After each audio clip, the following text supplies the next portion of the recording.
Welcome to today's exploration of one of history's most devastating yet transformative events. Imagine waking up tomorrow to discover that 1 in 3 people you know has vanished overnight.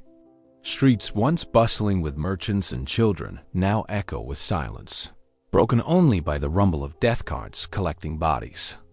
This wasn't science fiction. This was reality across Europe, Asia, and North Africa in the 14th century.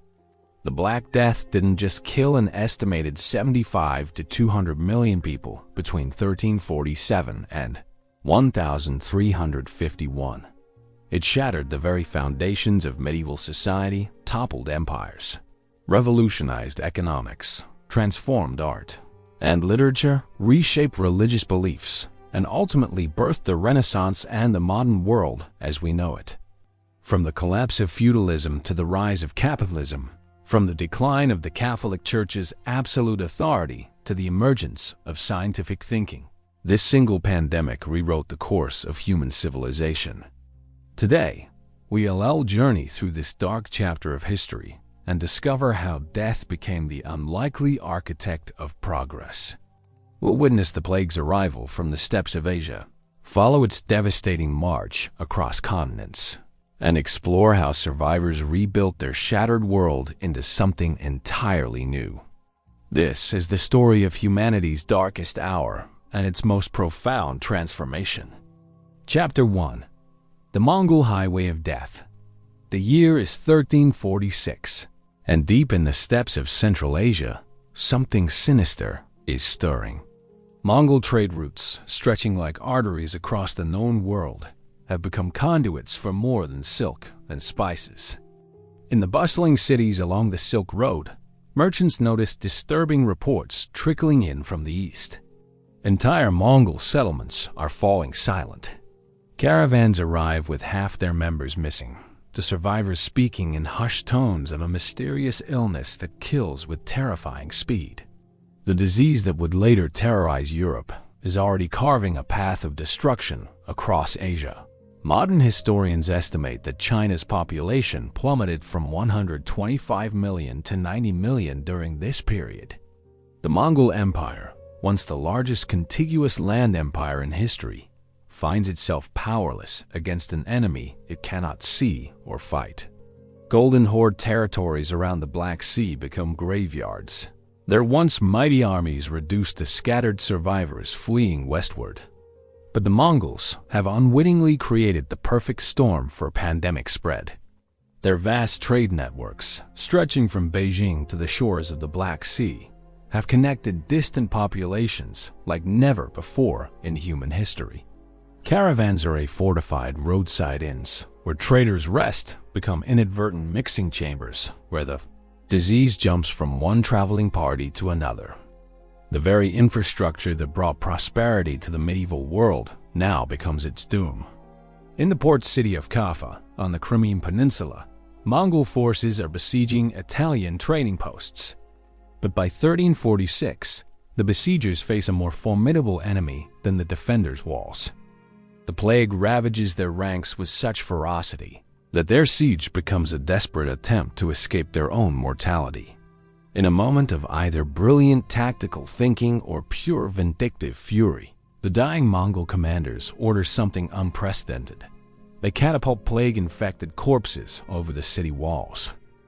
This macabre siege warfare marks one of history's first recorded instances of biological warfare. The terrified Italian traders, watching rotting bodies rain down upon their city, have no understanding that they're witnessing the delivery mechanism for their own apocalypse. Within weeks, the plague has taken hold within Kaffa's walls. The surviving traders, desperate to escape, board their ships and flee toward home, unknowingly carrying death in their cargo holds. As these infected vessels sail across the Black Sea toward Constantinople and beyond, they set in motion a chain of events that will reshape civilization itself. The Mongol Empire, builder of trade routes and conqueror of nations, has unwittingly become the plague's first victim and most effective distributor. Their vast commercial networks, once symbols of human achievement and connection, now serve as highways for humanity's greatest catastrophe. The stage is set for the Black Death's European debut, but the pestilence has already proven its power to topple empires and silence civilizations across the Asian continent. Chapter 2. The Merchant Ships of Doom, October 1347. The Mediterranean port of Messina, Sicily, basks in the golden light of an Italian afternoon as 12 Genoese trading galleys limp into harbor. From the docks, the ships appear oddly understaffed, their usual bustle of sailors and merchants replaced by an eerie stillness. Harbor officials who board these vessels discover a scene from their worst nightmares. Most of the crew lies dead or dying, their bodies covered in black boils the size of eggs, blood seeping from their mouths and noses. These ships carry more than Eastern luxuries and spices. They transport the Black Death to European soil. The few surviving sailors, delirious with fever, speak of a terrible sickness that struck during their journey from Kaffa. They describe how healthy men would fall ill at breakfast and be dead by evening, how the disease seemed to leap from person to person with supernatural speed. The authorities of Messina, recognizing the danger, attempt to quarantine the ships and turn them away, but it's already too late. The plague pathogen, later identified as Yersinia pestis, has found its perfect host in the black rats that infest every medieval ship. These rats, dying from the disease themselves, abandon the cooling vessels and scurry into the city, carrying infected fleas that soon find new hosts among Messina's unsuspecting population. Within days, the first cases appear among the dock workers and their families. The symptoms are unlike anything medieval medicine has encountered. Victims develop fever and chills, followed by painful swellings called buboes in their lymph nodes, typically in the groin, armpits, and neck. These buboes can grow as large as apples and turn black, giving the disease its terrifying name. But this bubonic form, while horrific, isn't the plague's deadliest variant. Some victims develop the pneumonic form, where the bacteria attacks the lungs, causing victims to cough up blood and spread the disease through respiratory droplets. This airborne version can kill within hours and spreads with devastating efficiency. From Messina, the contagion spreads like wildfire across Sicily. Merchant ships fleeing the infected port carry the disease to other Mediterranean cities: Genoa, Marseille, Barcelona. Each port becomes a new epicenter of death, radiating the plague inland along trade routes and pilgrimage paths. The very commerce that has enriched medieval Europe now serves as the plague's distribution network. In Genoa, entire noble families vanish within weeks. The city's famous trading houses, which once competed fiercely for Eastern markets, now compete only to survive. Ships returning from infected ports are burned in the harbor, their crews left to die rather than risk further contamination. Venice, the great maritime republic, closes its lagoon to foreign vessels, but the plague has already infiltrated through overland routes from the north. The speed of transmission horrifies even seasoned physicians. Giovanni Boccaccio, writing in Florence, describes how the disease spreads not only through contact with the sick, but seemingly through touching their clothes or possessions. Families who care for their ill members often follow them to the grave within days. The medieval understanding of disease, based on imbalanced humors and divine punishment, proves utterly inadequate to explain or combat this supernatural enemy. By spring 1348, the plague has established beachheads across southern Europe. From these coastal strongholds, it begins its inexorable march inland, following rivers, roads, and trade routes toward the heart of medieval civilization. The Black Death has arrived in Europe, and nothing will ever be the same. Chapter 3. Europe in the Shadow of Death, spring 1348, transforms from a season of renewal into Europe's darkest nightmare. From the Mediterranean ports, the Black Death spreads northward with the relentless efficiency of a military campaign. Unlike human armies, however, this invisible invader recognizes no boundaries, respects no treaties, and shows mercy to neither noble nor peasant. In Florence, the cultural heart of early Renaissance Italy, Giovanni Boccaccio witnesses scenes that will haunt him for life. The city's population, once approaching 100,000, begins to collapse. Boccaccio describes streets littered with corpses, families abandoning their dying members, and social order disintegrating before his eyes.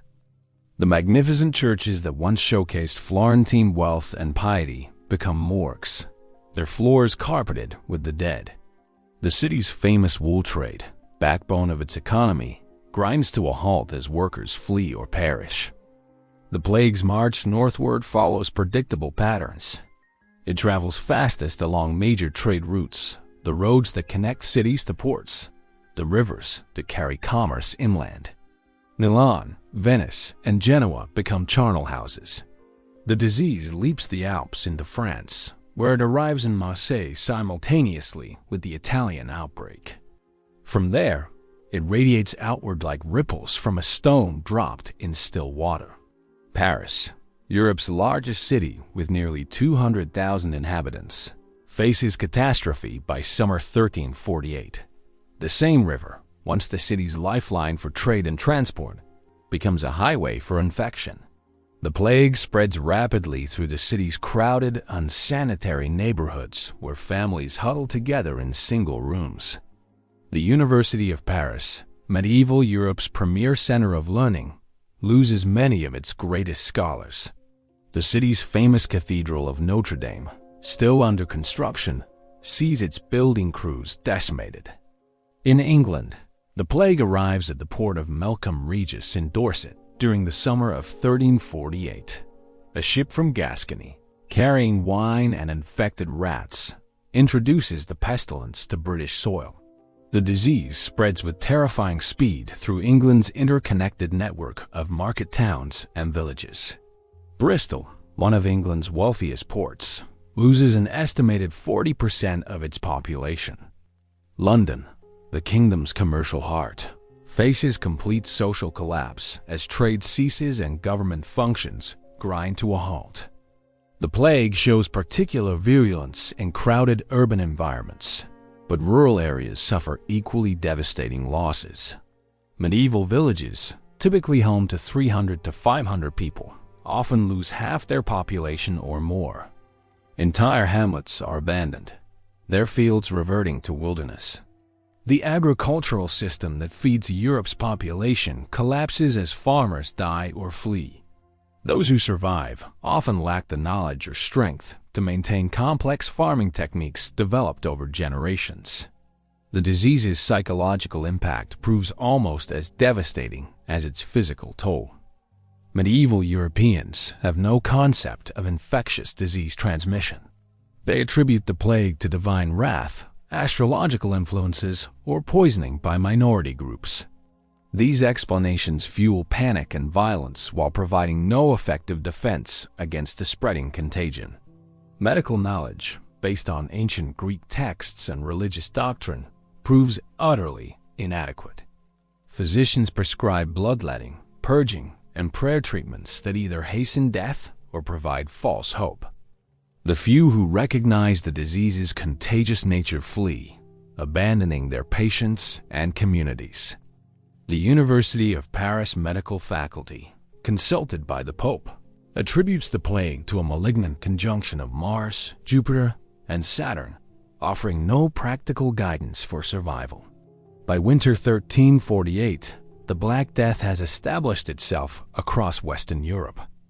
The continent's population, which had grown steadily for 3 centuries, begins a catastrophic decline that will reshape every aspect of medieval civilization.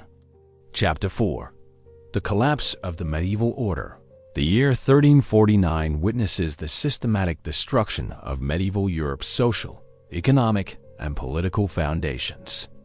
As the Black Death tightens its grip on the continent, the carefully constructed hierarchy that has defined European civilization for centuries begins to crumble.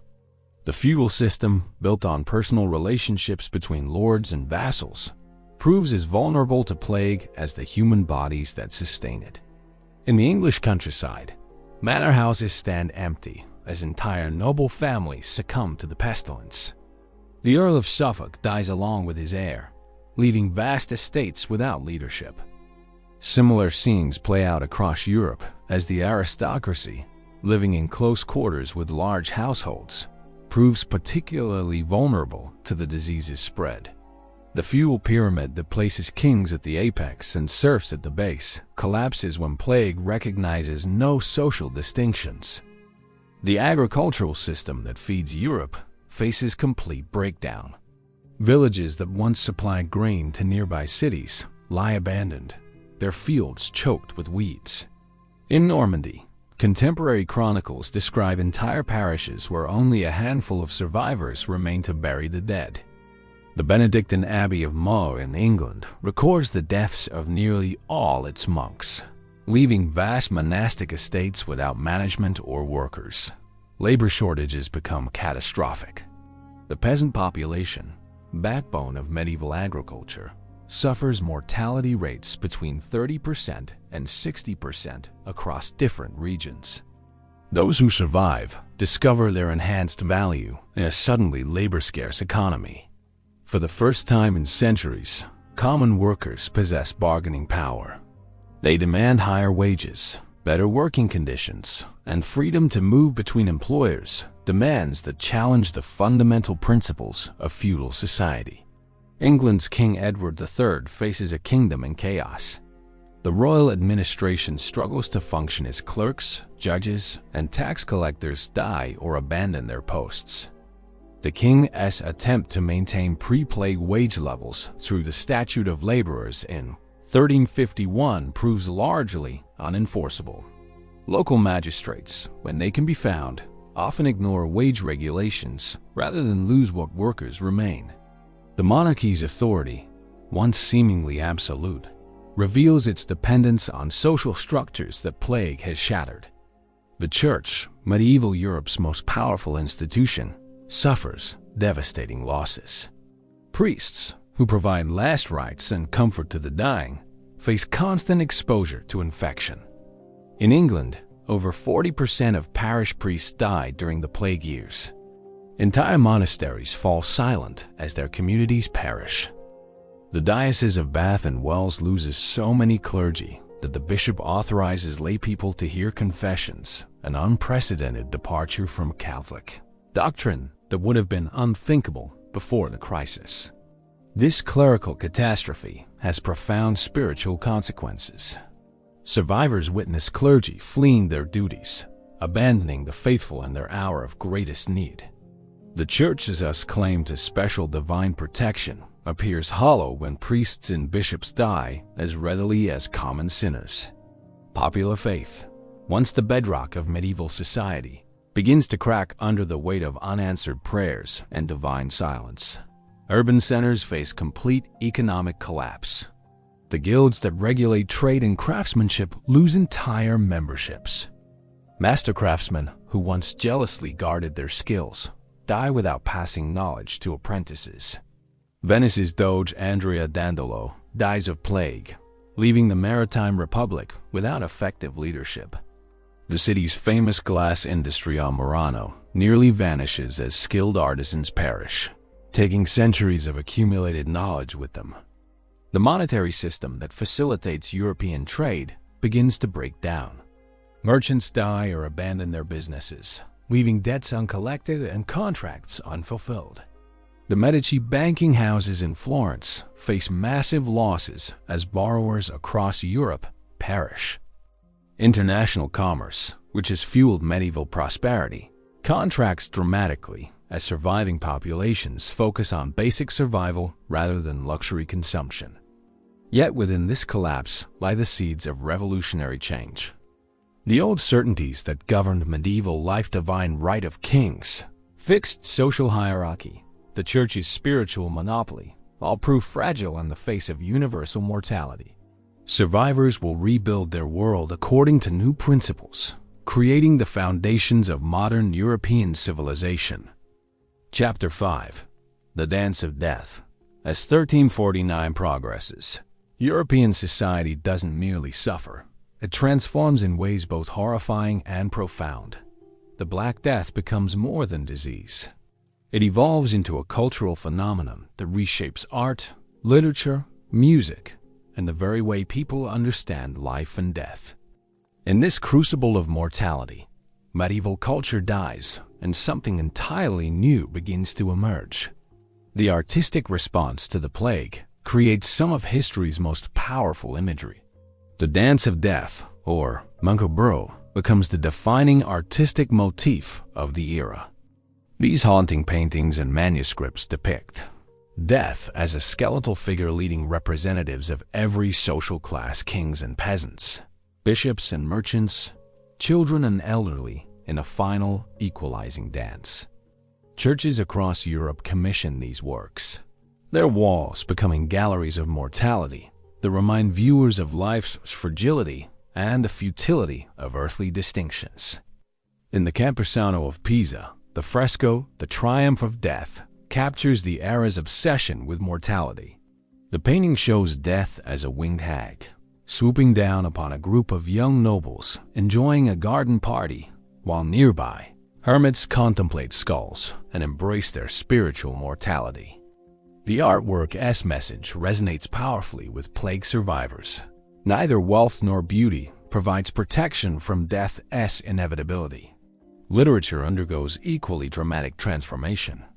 Giovanni Boccaccio's Decameron, written during Florence's plague years, revolutionizes European storytelling.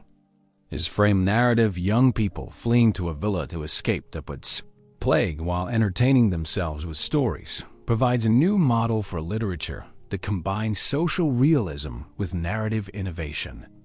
More importantly, Boccaccio's frank treatment of sexuality, commerce, and human folly represents a decisive break from medieval literature's focus on chivalric ideals and religious themes.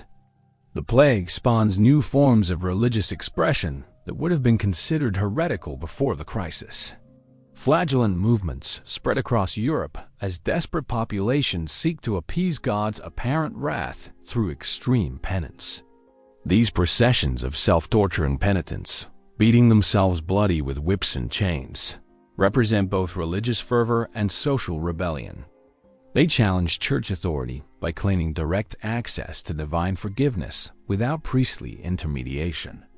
In Germany, flagellant brotherhoods march from town to town, performing elaborate rituals of self-punishment.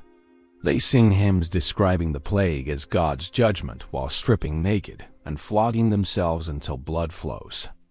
These spectacles draw enormous crowds, offering both entertainment and hope for divine intervention. However, their anti-clerical message and claims of spiritual authority alarm church officials, who eventually condemn the movement as dangerous heresy. The plague's psychological impact manifests in new forms of popular culture. Death becomes a constant companion in daily life, inspiring gallows humor and morbid entertainment.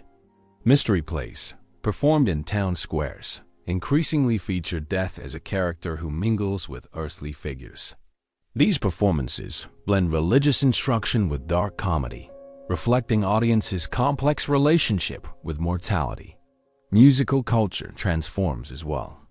The Dies Irae, or Day of Wrath, becomes a dominant musical theme, its haunting melody appearing in masses, motets, and secular songs. Composers create increasingly complex polyphonic works that mirror the era's spiritual turbulence. The Ars Nova musical style, emerging from France during the plague years, introduces new rhythmic complexity and emotional intensity that reflects the period's psychological upheaval. Chronicle writing, medieval Europe's primary form of historical record, becomes intensely personal during the plague years. Writers abandon the traditional focus on royal and military events to document the disease's human impact. These accounts, filled with statistical estimates, personal observations, and emotional responses, represent early forms of social documentation that prefigure modern journalism and historical writing. The plague also transforms material culture. Clothing becomes simpler and more practical as luxury production collapses. Architecture shifts from the soaring Gothic cathedrals of the 13th century toward more modest, human-scale buildings. Manuscript illumination, once focused on religious and courtly themes, increasingly depicts death, disease, and social upheaval. This cultural transformation reflects deeper changes in European consciousness. The plague breaks down the medieval synthesis that viewed earthly life as mere preparation for eternal judgment. Survivors develop a more immediate, worldly focus that emphasizes present experience over future salvation. This shift in consciousness will prove crucial to the Renaissance's eventual emergence. Chapter 6: Persecution and Scapegoats. The plague as psychological torment drives Europe not only toward artistic innovation, but also toward some of history's darkest episodes of persecution and violence. As societies collapse and traditional explanations fail, desperate populations seek human targets for their terror and rage. The year 1348 marks the beginning of systematic scapegoating that reveals medieval Europe's deepest prejudices and fears. Jewish communities across Europe become the primary targets of plague-related violence. Anti-Semitic conspiracy theories, already endemic in medieval Christian culture, explode into open persecution as Christians seek explanations for their incomprehensible suffering. The accusation spreads like the plague itself. Jews have poisoned Christian wells and water supplies, deliberately causing the pestilence to destroy Christendom. These accusations ignore obvious logical flaws. Jews die from plague at equal or higher rates than Christians, and the disease spreads to areas with no Jewish populations. But logic cannot compete with fear and prejudice in plague-ravaged communities. The pogroms begin in southern France and quickly spread across the continent, following the same trade routes that carry the disease itself. In Strasbourg, the city council initially protects its Jewish population, recognizing the accusations as baseless. However, public pressure and commercial interests, many Christian merchants owe substantial debts to Jewish moneylenders, eventually override reason. On February 14, 1349, Valentine's Day, the city stages a horrific spectacle. Approximately 2,000 Jews are burned alive in the city's cemetery, their property confiscated and distributed among Christian creditors. The few who convert to Christianity are spared, but most choose martyrdom over apostasy. The violence spreads across the Holy Roman Empire with systematic brutality. In Mainz, the Jewish community, recognizing their inevitable fate, choose collective suicide over torture and forced conversion. They set fire to their own homes, dying together rather than submitting to mob violence. Similar scenes occur in Cologne, Frankfurt, and dozens of smaller cities. By 1351, Jewish communities that had flourished in Germanic lands for centuries have been virtually eliminated. Pope Clement VI, residing in Avignon, attempts to halt the persecution through papal bulls that condemn the accusations and forbid violence against Jews. He points out that plague affects Jewish communities equally and that the disease has spread to regions with no Jewish presence. However, papal authority carries little weight in plague-ravaged territories where local populations have lost faith in all traditional authorities. The persecution extends beyond Jewish communities to other marginalized groups. Lepers, already stigmatized and isolated, face accusations of spreading disease through deliberate contamination. In France, rumors spread that lepers have formed conspiracies with Jews and Muslims to destroy Christian society. These fantasies reflect deep anxieties about social boundaries and religious purity that plague conditions exacerbate. Beggars, pilgrims, and foreign merchants also face suspicion and violence. In some regions, authorities blame the plague on mysterious strangers who allegedly spread poison or cast evil spells. These accusations often target anyone who appears different by clothing, language, or customs from local populations. The plague creates a xenophobic atmosphere where difference itself becomes suspect. The persecution reveals the fragility of medieval religious tolerance. Despite theological condemnations of violence, Christian communities readily abandon moral principles when faced with existential crisis. The rhetoric of Christian charity and universal salvation proves inadequate against primal fears of contamination and death. Economic motives intertwine with religious prejudice to fuel the violence. Many Christian merchants and nobles owe substantial debts to Jewish moneylenders. The plague provides convenient justification for eliminating these debts through violence while seizing Jewish property. In some cases, entire city treasuries benefit from confiscated Jewish wealth, creating financial incentives for persecution. The persecution also serves psychological functions for traumatized populations. By identifying human enemies responsible for their suffering, plague survivors regain some sense of agency and control. Rather than accepting plague as random catastrophe or divine punishment, they can channel their rage towards specific targets who can be fought and defeated. However, the violence ultimately proves self-destructive. Jewish communities had provided crucial financial and commercial services to medieval economies. Their elimination removes important sources of capital and expertise precisely when European societies need economic recovery.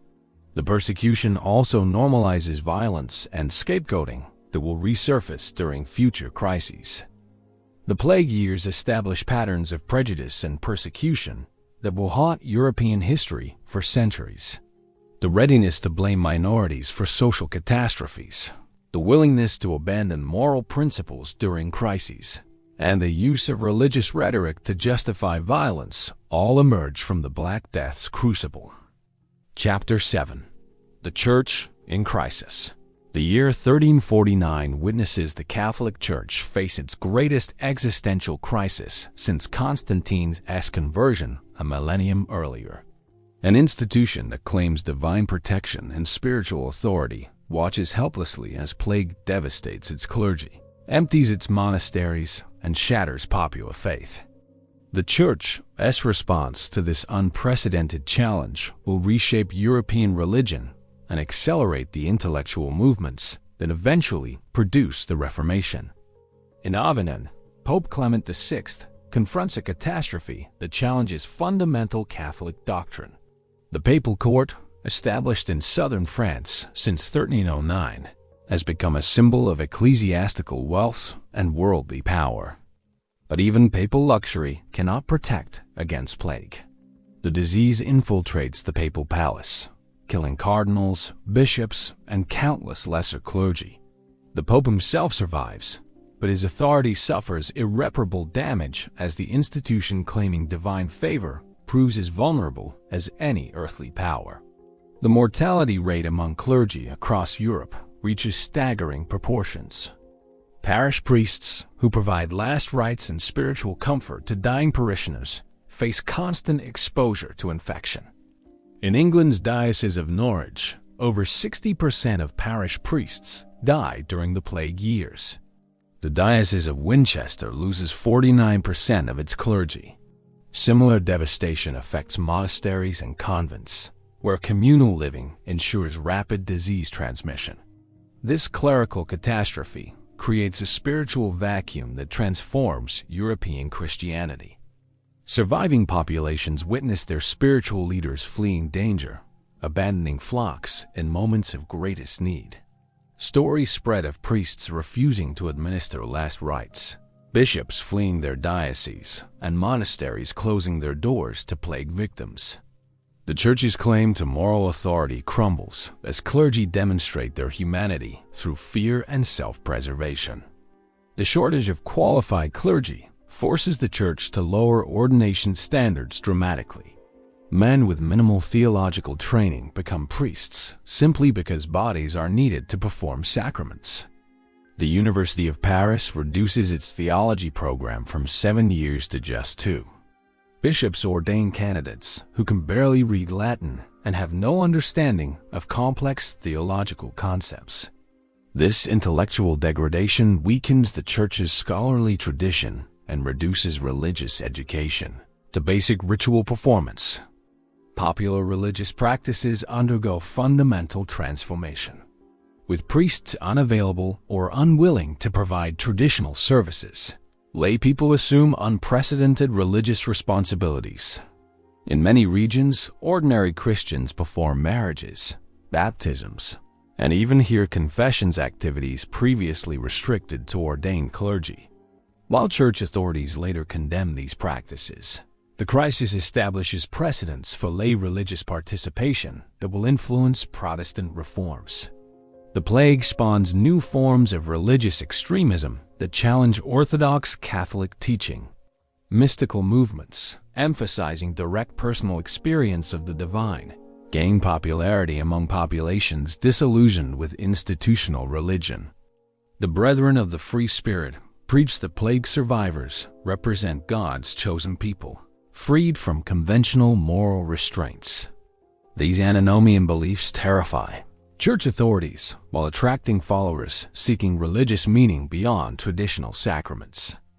Monastic institutions face particular devastation. The Abbey of St. Albans in England, once home to hundreds of monks, survives with only a handful of brothers. The famous monastery of St. Gall in Switzerland loses most of its community, including scholars who preserve irreplaceable manuscripts and learning. Centuries of accumulated religious wisdom vanish as monastic libraries scatter and scriptoriums fall silent. The plague also accelerates intellectual challenges to church authority. The Franciscan philosopher William of Ockham, developing his nominalist philosophy during the plague years, questions the church's claims to absolute truth. His emphasis on individual experience over institutional authority provides intellectual foundations for later Protestant thought. Similarly, the political theorist Marsilius of Padua argues that church authority derives from popular consent rather than divine appointment. Economic pressures compound the church's spiritual crisis. Monasteries and bishoprics lose enormous revenues as tenant farmers die or abandon their holdings. Papal taxation becomes increasingly difficult to collect from devastated territories. The church's vast landholdings, worked by peasant laborers, become worthless without populations to farm them. This economic decline reduces the church's capacity to maintain its traditional social services and political influence. The plague years witness the emergence of reformist movements that anticipate later Protestant developments. John Wycliffe in England begins developing theological arguments against papal authority, clerical celibacy, and transubstantiation. His translation of the Bible into vernacular English democratizes religious knowledge while challenging the church's interpretive monopoly. Similar reformist stirrings occur across Europe as plague-traumatized populations question traditional religious authorities. The church's failure to explain or combat the plague undermines its intellectual credibility. Medieval scholasticism, which claims to harmonize reason and revelation, cannot account for seemingly random divine punishment. The plague's indiscriminate killing affecting saints and sinners equally contradicts traditional theodicy that promises divine justice in earthly affairs. By 1350, the Catholic Church retains its institutional structure but has lost its unquestioned authority over European spiritual life. The crisis establishes precedents for religious pluralism, individual spiritual seeking, and lay religious participation that will reshape Christianity for centuries to come. Chapter 8. The End of Feudalism. The years 1350 to 1353 marked the death throes of feudalism as an economic and social system. The labor shortages created by plague mortality fundamentally altered the relationship between landlords and workers, nobles and peasants, creating pressures that will ultimately birth capitalism and modern labor relations. What emerges from the plague's devastation is not merely a wounded feudal system, but an entirely new economic order. In the English countryside, the transformation appears most dramatically. Before the plague, English manors operated on principles established centuries earlier. Peasant families held land in exchange for labor services to their lords. binding them to specific estates through legal and economic obligations. This system, which provided stability and security, depended on abundant labor and scarce land. The Black Death inverts this equation overnight. The village of Wistow in Huntingdonshire exemplifies the broader transformation. Pre-plague records show a thriving community of 80 families farming the Lord's domain and their own holdings. By 1351, only 30 families remain alive. The survivors discover their dramatically enhanced value in a labor-scarce economy. When the Lord demands traditional work services, 3 days per week of unpaid labor, the peasants simply refuse. They know that neighboring lords, equally desperate for workers, will offer wages instead of demanding feudal obligations. This labor shortage empowers peasants in ways unimaginable just decades earlier. Serfs who were legally bound to their lord's estate begin moving freely between employers, seeking better wages and working conditions. The legal structures that enforce serfdom prove unenforceable when laborers can simply walk away. Lords who attempt to maintain traditional obligations through force discover that harsh treatment drives away their remaining workers. The transformation creates new social tensions that explode into open rebellion. The English Peasants' Revolt of 1381, led by figures like Wat Tyler and John Ball, demands not just economic changes, but fundamental restructuring of social relations. The rebels' famous slogan, "When Adam delved and Eve span, who was then the gentleman?" challenges the very concept of inherited social hierarchy. Though the revolt is ultimately suppressed, it demonstrates that feudal social relations can no longer be taken for granted. Across Europe, similar pressures transform rural economies. In France, the surviving peasants of Normandy demand wage labor instead of feudal service. Italian sharecroppers abandon unfavorable arrangements to seek better terms elsewhere. The Mezzogiria system in Tuscany evolves from feudal obligation toward market-based contracts as landowners compete for scarce agricultural workers. Urban areas experience equally dramatic changes. The guild system, which controlled medieval crafts and commerce through hereditary membership and restricted competition, begins to crumble. Master craftsmen who once maintained strict limits on apprentice numbers now desperately seek any available workers. Guild regulations that preserve monopolies and maintain quality standards prove incompatible with labor shortages and urgent production needs. In Florence, the wool industry that built the city's wealth faces complete restructuring. The Arte di Lana, the powerful wool guild, can no longer maintain its complex hierarchy of masters, journeymen, and apprentices. Survivors demand higher wages and better working conditions, while guild masters compete for their services. The fixed price schedules that once regulated commerce become meaningless when supply and demand shift so dramatically. The monetary system undergoes fundamental transformation. Before the plague, most economic transactions occurred through barter, fuel obligation, or payment in kind.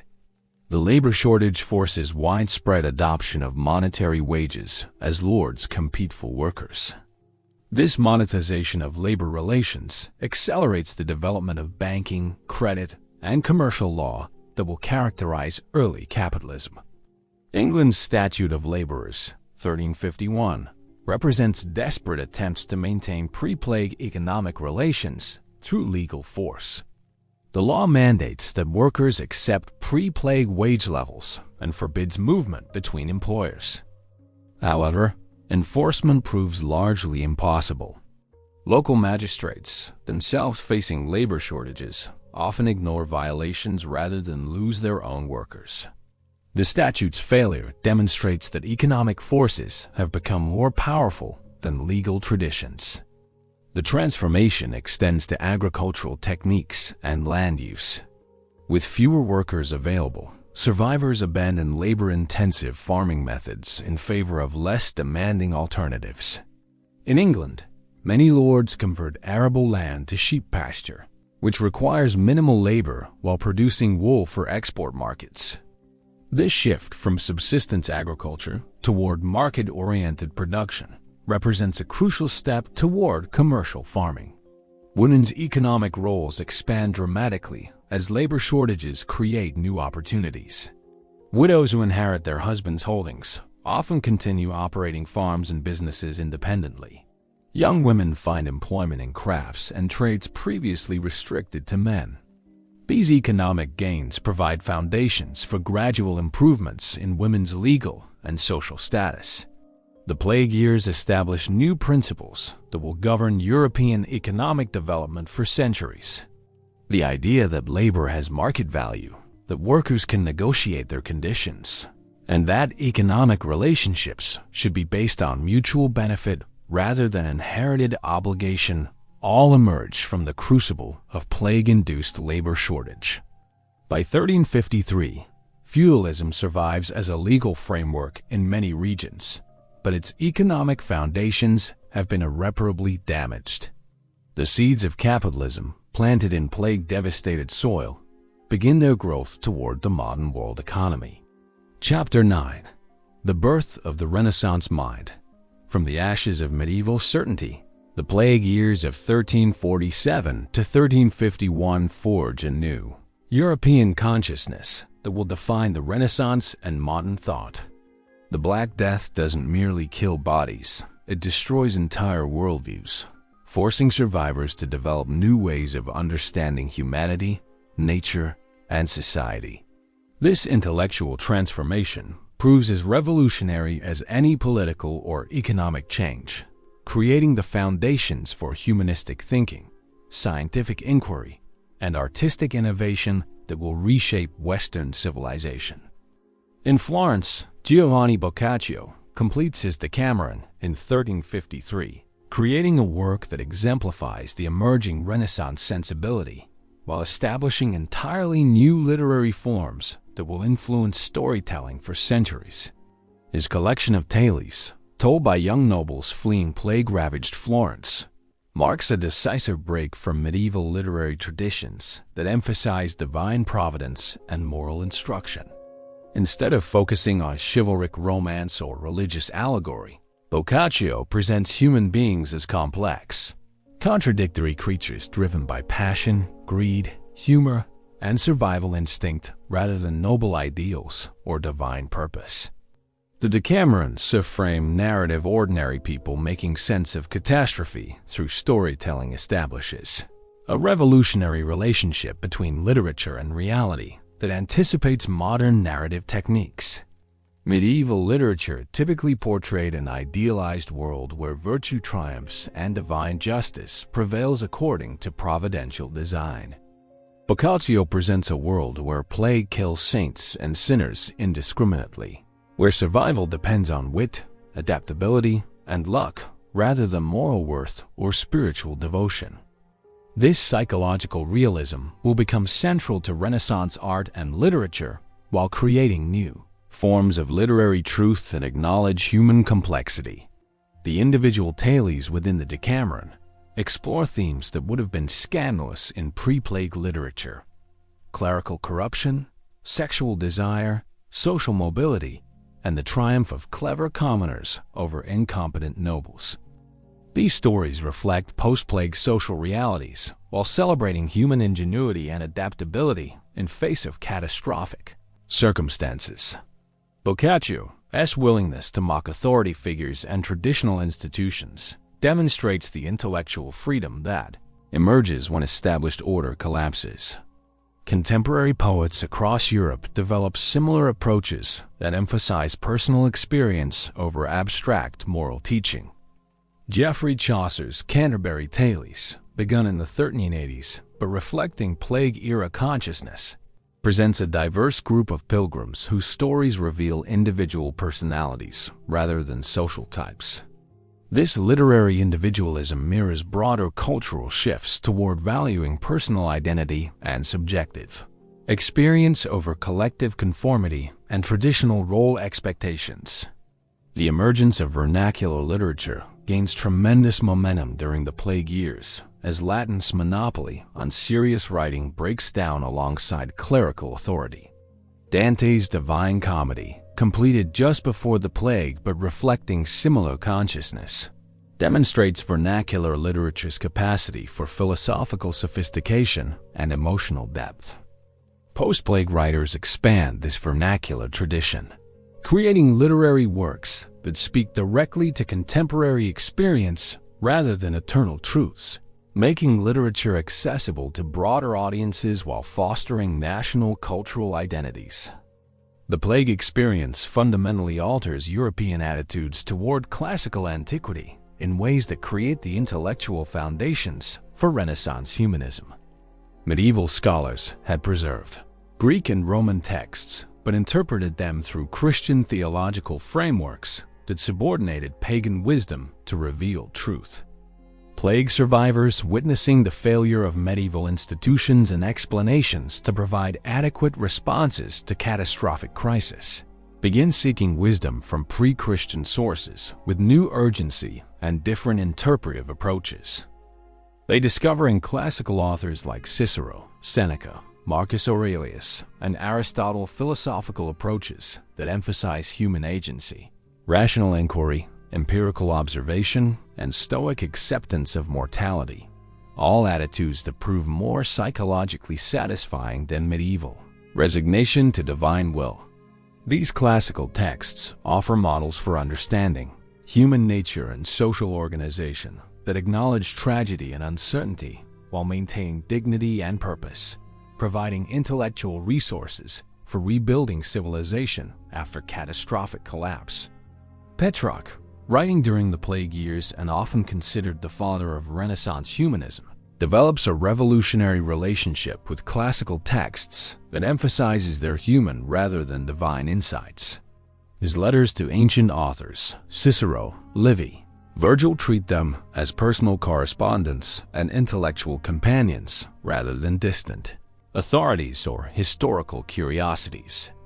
This intimate engagement with classical thought creates the humanistic approach that will define Renaissance scholarship, treating ancient wisdom as relevant to contemporary life while valuing human achievement and intellectual inquiry as worthy pursuits in themselves. Petrarch's emphasis on individual experience and emotional authenticity reflects plague-era disillusionment, with abstract theological systems that seem inadequate for addressing immediate human suffering and social chaos. His sonnets to Lara explore personal love and loss with psychological depth that acknowledges earthly passion as legitimate subject for serious poetry, challenging medieval hierarchies that subordinated human emotion to spiritual devotion. This validation of secular experience creates intellectual space for Renaissance exploration of human nature and worldly concerns. The recovery of lost classical texts accelerates during the plague era as monastic libraries face abandonment or consolidation, making previously inaccessible manuscripts available to secular scholars. Byzantine refugees fleeing Ottoman expansion bring Greek texts that had been unknown in Western Europe, while Italian humanists begin systematic searches for Latin manuscripts in monastery libraries across Europe. This manuscript recovery provides raw material for humanistic scholarship while revealing the extent of classical knowledge that medieval education had neglected or suppressed. The crisis accelerates the development of empirical observation as an alternative to traditional authority, creating methodological approaches that will eventually produce the scientific revolution. Physicians, confronted with a disease that classical and medieval texts cannot explain or treat effectively, begin recording systematic observations of symptoms, transmission patterns, treatment outcomes, and demographic impacts. These medical treatises, while often wrong in their conclusions due to limited understanding of disease mechanisms, establish precedents for evidence-based inquiry that prioritize direct observation over textual authority. Guy de Chauliac, papal physician in Avignon and one of medieval Europe's most respected medical authorities, writes detailed clinical descriptions of plague symptoms that represent pioneering efforts in scientific observation and medical documentation. He documents the disease's progression through different stages, notes its highly contagious nature, observes its varying mortality rates among different populations, and honestly admits his own ignorance about its ultimate causes while describing failed treatment attempts. This intellectual humility, acknowledging the limits of existing knowledge while maintaining commitment to systematic investigation, contrasts sharply with medieval scholasticism's confidence in authoritative sources and deductive reasoning. Medical education begins incorporating direct clinical observation alongside traditional textual study as universities adapt their curricula to address plague-era challenges. The University of Montpellier, one of Europe's premier medical schools, requires students to observe and record symptoms from actual patients, rather than merely studying theoretical texts. This pedagogical innovation creates new forms of medical knowledge based on empirical investigation rather than classical authority, establishing methodological precedents that will eventually transform natural philosophy into modern science. Anatomical study advances significantly as plague mortality provides unprecedented access to human cadavers for medical research. Previously, anatomical knowledge had been based primarily on animal dissection and classical texts. But plague conditions make human dissection both necessary for understanding disease and more socially acceptable given the abundance of corpses. These anatomical investigations reveal discrepancies between classical descriptions and observed reality, encouraging medical scholars to trust direct observation over textual authority while developing more accurate understanding of human physiology. The mathematical approach to natural phenomena gains new respect as physicians attempt to quantify plague's demographic impact and identify patterns in its spread. Statistical thinking begins developing as medical observers record mortality rates, track geographic distribution, and analyze correlations between various factors and disease outcomes. Though medieval in their ultimate explanatory frameworks, these quantitative approaches establish intellectual habits that will prove essential for later scientific development. The plague years witnessed the emergence of individualism as a philosophical and cultural force that will fundamentally reshape Western thought and social organization. Medieval thought had emphasized collective identity, the church, the manor, the guild, the estate as the primary source of meaning, security, and moral guidance. Plague survivors, having watched these collective institutions fail catastrophically or collapse entirely, develop new emphasis on individual experience, personal responsibility, and subjective judgment as legitimate sources of knowledge and moral authority. This philosophical individualism appears first in religious experience as survivors develop more personal relationships with divine authority that bypass institutional mediation. Mystical traditions flourish as individuals seek direct spiritual experience rather than clerical guidance, while popular religious movements emphasize personal piety and individual salvation over corporate worship and sacramental systems. The Devotio Moderna movement, originating in the plague's aftermath, promotes individual spiritual development through private reading, personal prayer, and moral self-examination rather than communal religious observance. Philosophical inquiry begins focusing on individual consciousness and subjective experience as worthy objects of intellectual investigation. Medieval philosophy had concentrated primarily on universal truths and abstract principles, but post-plague thinkers developed greater interest in individual psychology, personal ethics, and subjective knowledge. This shift appears in the growing popularity of autobiographical writing, personal letters, and introspective literary forms that explore individual identity and private experience as legitimate subjects for serious intellectual consideration. The concept of personal autonomy develops as survivors recognize their capacity for independent judgment and self-determination. in circumstances where traditional authorities provide inadequate guidance.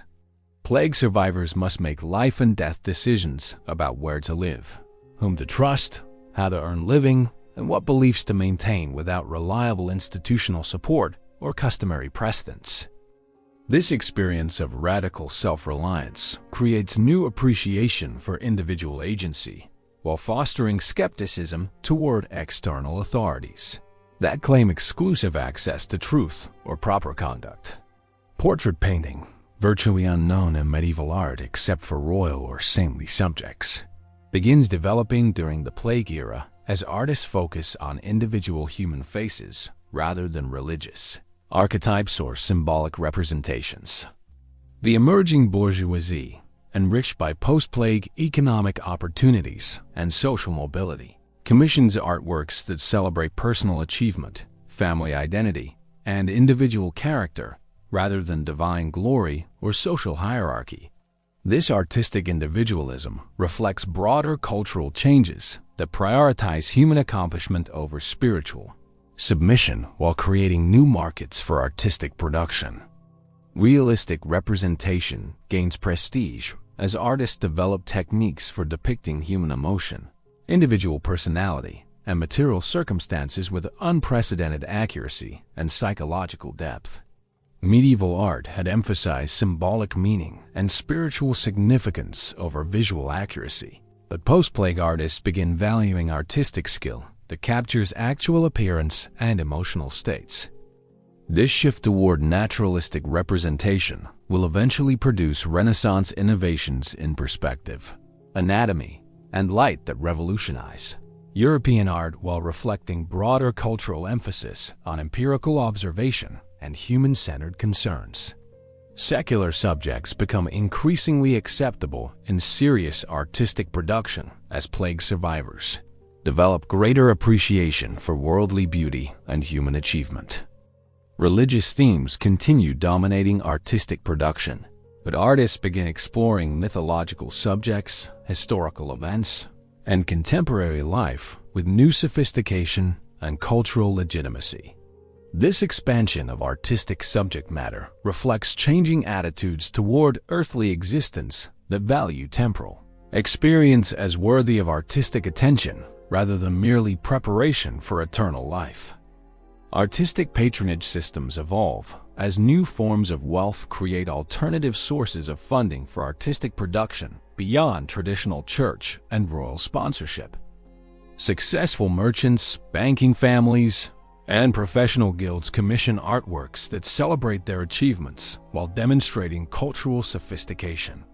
This patronage diversification allows artists greater creative freedom while fostering artistic innovation that serves different aesthetic preferences and cultural values than traditional religious art. The concept of fame and historical reputation undergoes fundamental transformation as medieval emphasis on humility and self-abnegation gives way to Renaissance celebration of individual achievement and worldly recognition. Medieval culture had emphasized spiritual humility and anonymous service to God as Christian virtues while viewing earthly ambition as spiritually dangerous. Plague survivors, recognizing life's brevity and uncertainty through direct experience of massive mortality, begin valuing earthly achievement and historical remembrance as legitimate human goals worthy of serious pursuit. Petrarch's desire for literary immortality, expressed throughout his sonnets and letters, exemplifies this new attitude toward personal legacy and worldly recognition that will characterize Renaissance humanism. His deliberate cultivation of literary reputation and careful attention to his historical image represent revolutionary departures from medieval anonymity while establishing models for later humanistic self-presentation. This validation of earthly ambition creates cultural permission for individual achievement and recognition seeking that will motivate Renaissance artistic and intellectual production. Educational practices evolved dramatically to reflect changing intellectual priorities and social needs created by plague-era disruptions. The University of Paris, devastated by plague deaths among faculty and students, gradually shifts from purely theological focus toward broader liberal arts education that includes rhetoric, poetry, moral philosophy, and natural studies alongside traditional theology and law. This curricular expansion reflects growing interest in human rather than purely divine concerns, while creating educational programs better suited to contemporary social and economic realities. New educational institutions emerge specifically to serve post-plague social needs and intellectual interests.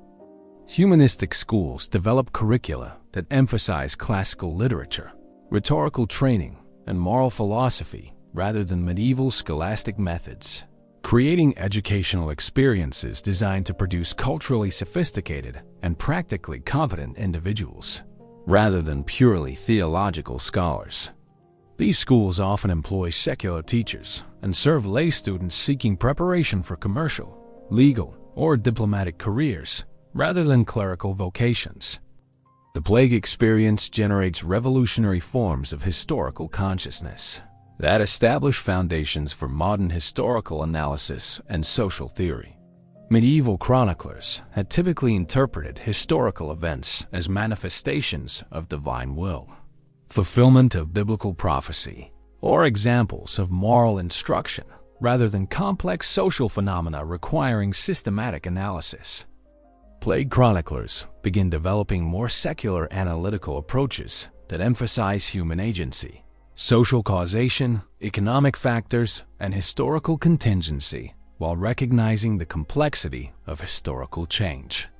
Contemporary observers develop new appreciation for social and economic forces that shape historical events beyond purely political or military factors. Chroniclers note how plague mortality affects different social classes, economic activities, and regional populations in varying ways, beginning to analyze historical change as complex interaction between demographic, economic, social, and political factors, rather than simple narrative of individual actions or divine interventions. The concept of historical progress, the idea that human knowledge and social conditions can improve over time through human effort and rational planning, emerges from plague-era experiences of social reconstruction and institutional innovation. Medieval thought had typically viewed history as decline from lost golden ages, whether classical antiquity, biblical paradise, or legendary, heroic eras. Plague survivors, forced to rebuild their societies from catastrophic devastation, develop more optimistic views of human capacity for improvement and innovation while creating new institutions better adapted to contemporary realities than traditional arrangements.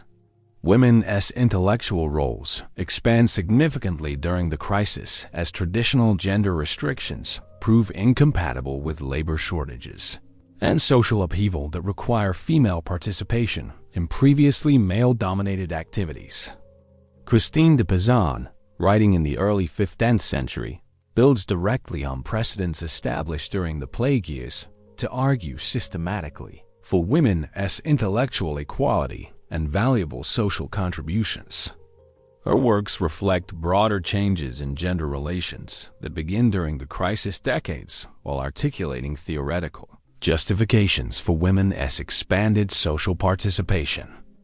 By 1355, European intellectual culture has begun the comprehensive transformation that will produce Renaissance humanism, scientific empiricism, artistic innovation, and modern individualism over the following centuries. The Black Death serves as an involuntary but decisive catalyst for intellectual revolution, destroying medieval certainties and institutional frameworks while creating cultural and psychological space for new forms of thought, expression, and social organization that will define the modern world. The intellectual changes initiated during the plague years establish foundations for continued cultural development that will eventually produce the scientific revolution, Protestant Reformation, Enlightenment rationalism, and democratic political theory. The emphasis on individual experience, empirical observation, classical learning, and human agency that emerges from plague-era crisis creates intellectual habits and cultural values that will drive European intellectual development for centuries, while spreading eventually to global influence through European expansion and cultural transmission. Most fundamentally, the plague years create new concepts of human possibility and social change that view individuals as capable of rational thought, creative achievement, and social improvement, rather than merely passive recipients of divine grace or traditional authority. This psychological and cultural transformation proves as revolutionary as any political or economic change, establishing humanistic approaches to knowledge, art, and social organization that continue shaping contemporary civilization while providing intellectual foundations for continued human development and cultural innovation. Chapter 10. Economic Revolution in the Ashes. The decade following the plague's initial devastation, 1350 to 1360, witnesses the emergence of economic systems that would have been unimaginable in the medieval world. From the ruins of feudal agriculture and guild monopolies arises a new commercial order based on wage labor, market competition, and capital accumulation.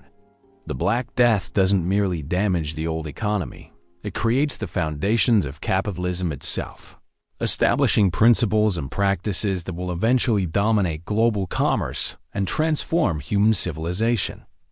In the English wool trade, the transformation appears most dramatically and provides a perfect case study of economic revolution in action. Before the plague, wool production operated through feudal obligations embedded in centuries of tradition. Peasants raised sheep on their lord's land, providing fleeces as rent payments according to fixed customary arrangements.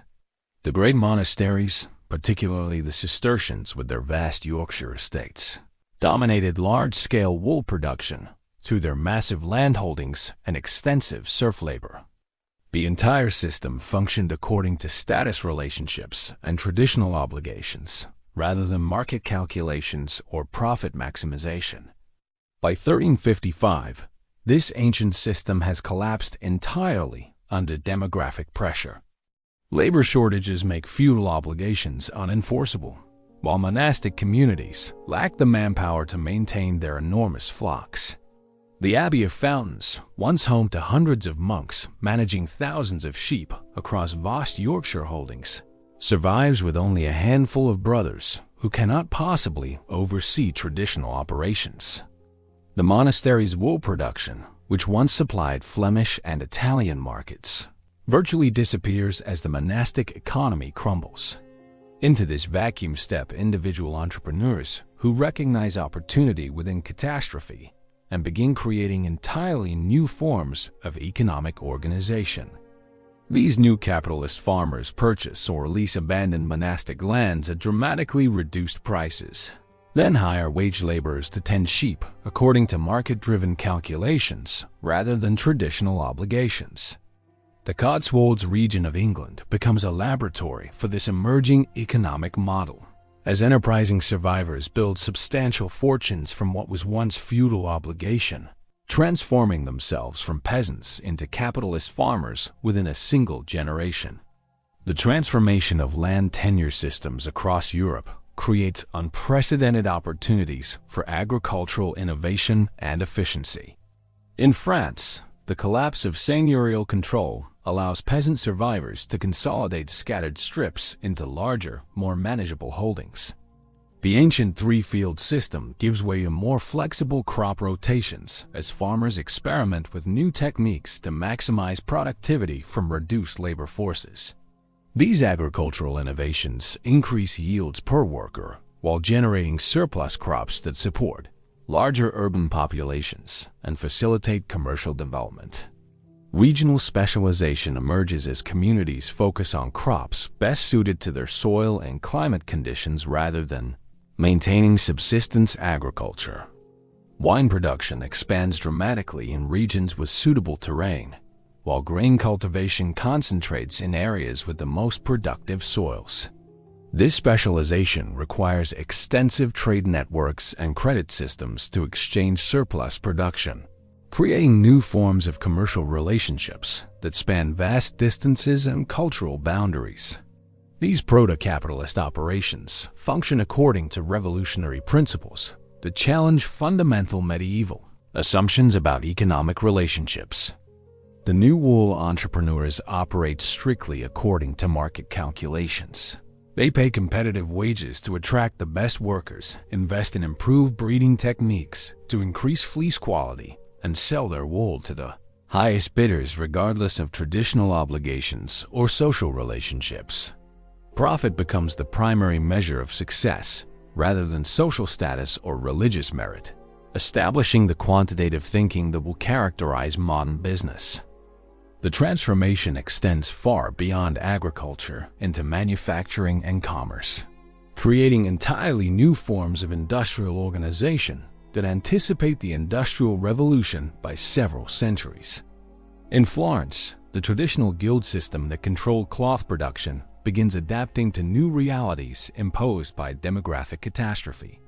The art at Ilana, devastated by plague deaths among its masters and workers, can no longer maintain the strict controls over production quotas and membership requirements that once preserved monopoly profits and craft standards. Competition from desperate survivors and enterprising refugees forces even traditional guild masters to abandon ancient restrictions. Ambitious entrepreneurs establish workshops outside guild jurisdiction, employing desperate refugees and plague orphans at wages below traditional guild standards while producing goods that compete directly with guild products. These proto-factories represent revolutionary departures from medieval craft traditions that emphasize individual mastery and limited production. Instead of master craftsmen producing complete goods with apprentice assistants, the new workshops employ specialized workers who perform single tasks in assembly line fashion that maximizes efficiency while minimizing skill requirements. This division of labor increases productivity dramatically while reducing training time for replacement workers, allowing rapid expansion of production capacity. A traditional cloth workshop might produce a dozen finished garments monthly with skilled craftsmen working individually. The new factories can produce hundreds of garments using specialized workers who perform single operations cutting, sewing sleeves, attaching buttons in sequential fashion. The system proves so successful that even traditional guild masters begin adopting factory methods to remain competitive. The transition from craft production to industrial manufacturing, which will eventually transform the global economy, finds its origins in the desperate improvisations of plague survivors seeking economic recovery. Water-powered machinery becomes increasingly sophisticated as entrepreneurs invest in mechanical innovations that multiply worker productivity. Fulling mills for cloth processing spread throughout Europe, while new designs for grain mills increase efficiency and reduce labor requirements. The mechanical clock, perfected during this period, becomes not just a timekeeper but a symbol of the new rational, quantified approach to economic activity. These technological investments create new forms of wealth based on capital ownership rather than hereditary land control. Quality control systems develop as competitive pressure forces producers to maintain standards while reducing costs. The new manufacturers establish inspection procedures and standardized measurements that ensure consistent product quality across different workshops and regions. These quality systems create brand recognition and customer loyalty that enable premium pricing for superior goods, establishing marketing principles that remain fundamental to modern commerce. Banking undergoes equally dramatic transformation as traditional relationships give way to institutional innovation that creates the foundation for modern financial systems. The great Italian banking houses, the Medici, Bardi, and Peruzzi, had dominated medieval finance through their personal connections to church authorities and royal courts, extending large loans to powerful borrowers based on political relationships rather than purely economic calculations. The plague kills many traditional clients while creating new opportunities. among surviving merchants and entrepreneurs who operate according to different principles and needs. Banks begin offering services to smaller borrowers, developing new financial instruments that democratize access to capital while spreading risk across diverse investments.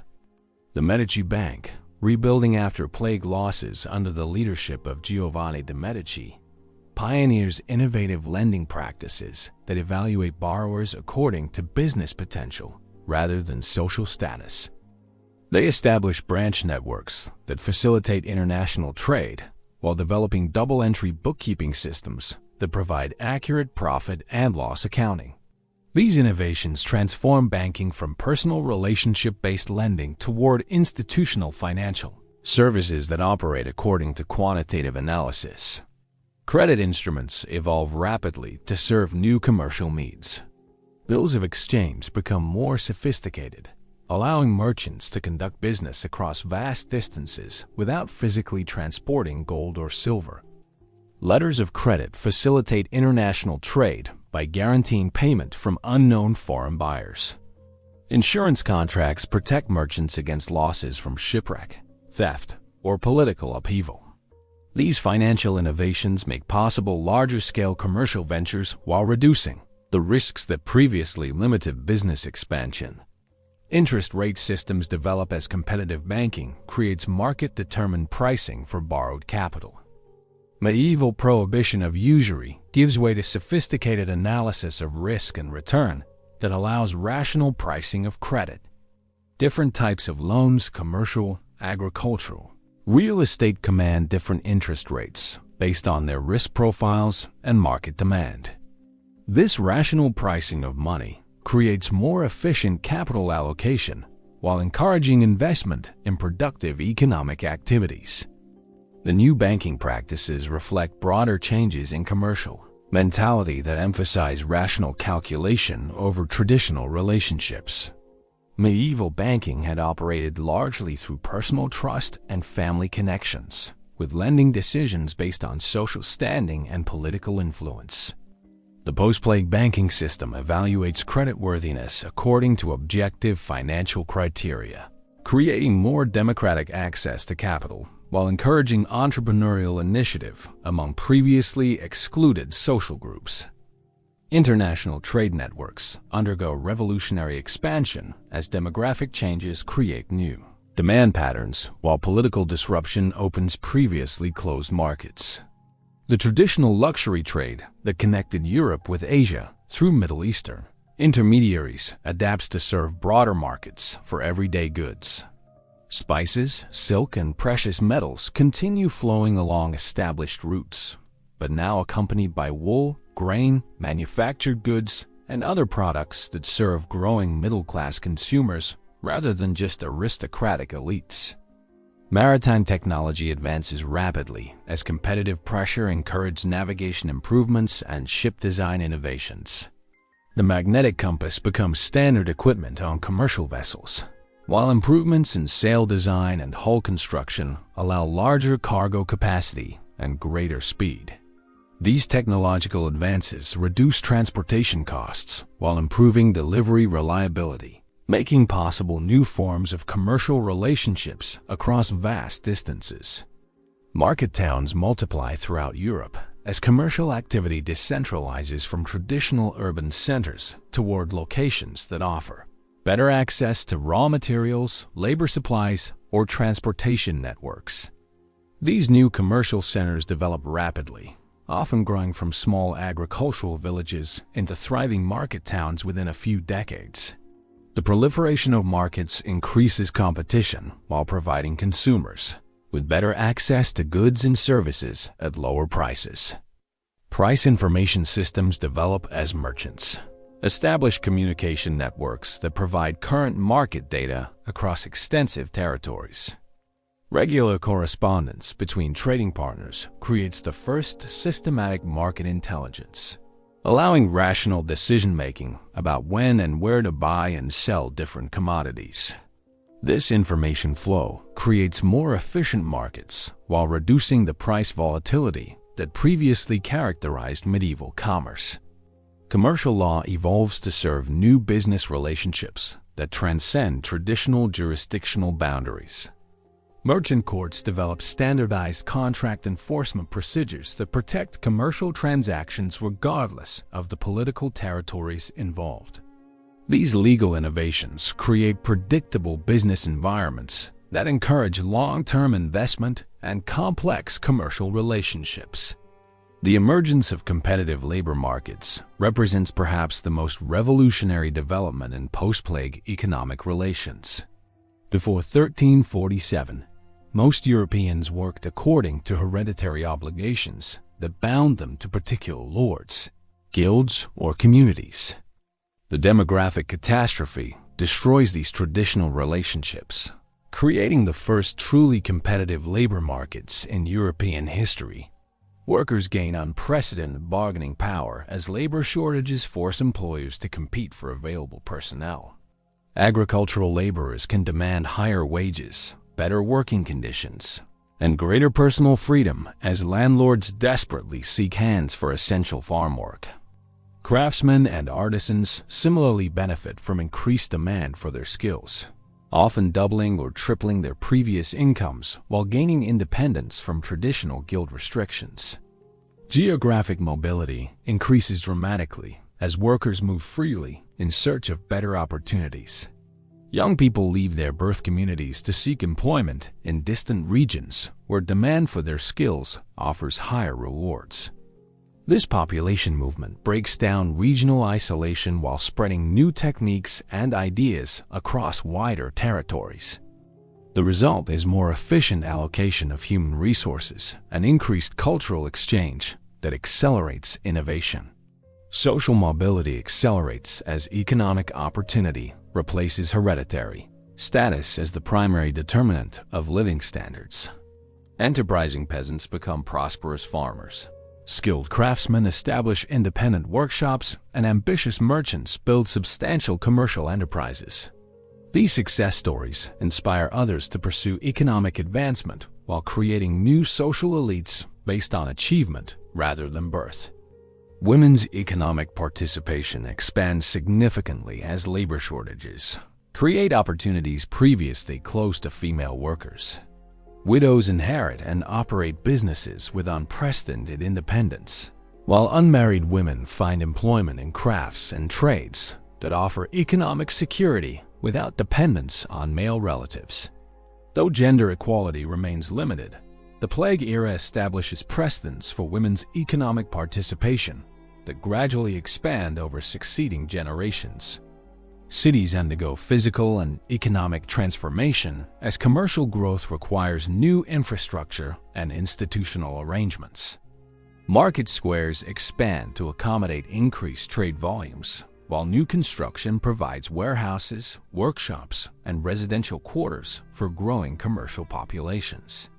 Urban planning becomes more sophisticated as city governments invest in improvements that attract commercial activity and support larger populations. Specialized commercial districts develop as different trades concentrate in particular neighborhoods to share resources and expertise. Banking quarters emerge near major markets, while manufacturing districts locate near transportation routes or raw material sources.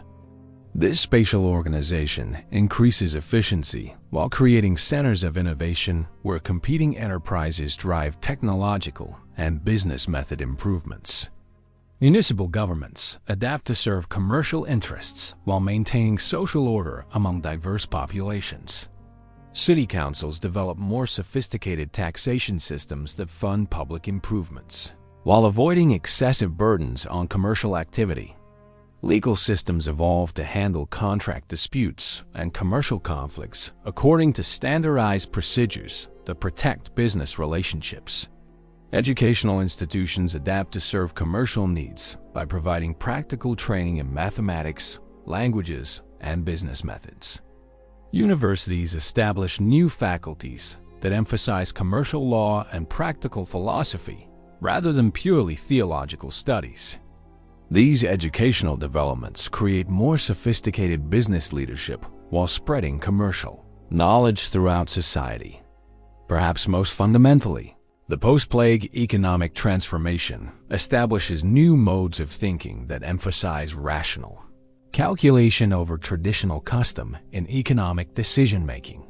Medieval economic relationships had operated according to moral principles and customary obligations that valued social harmony over efficiency or innovation.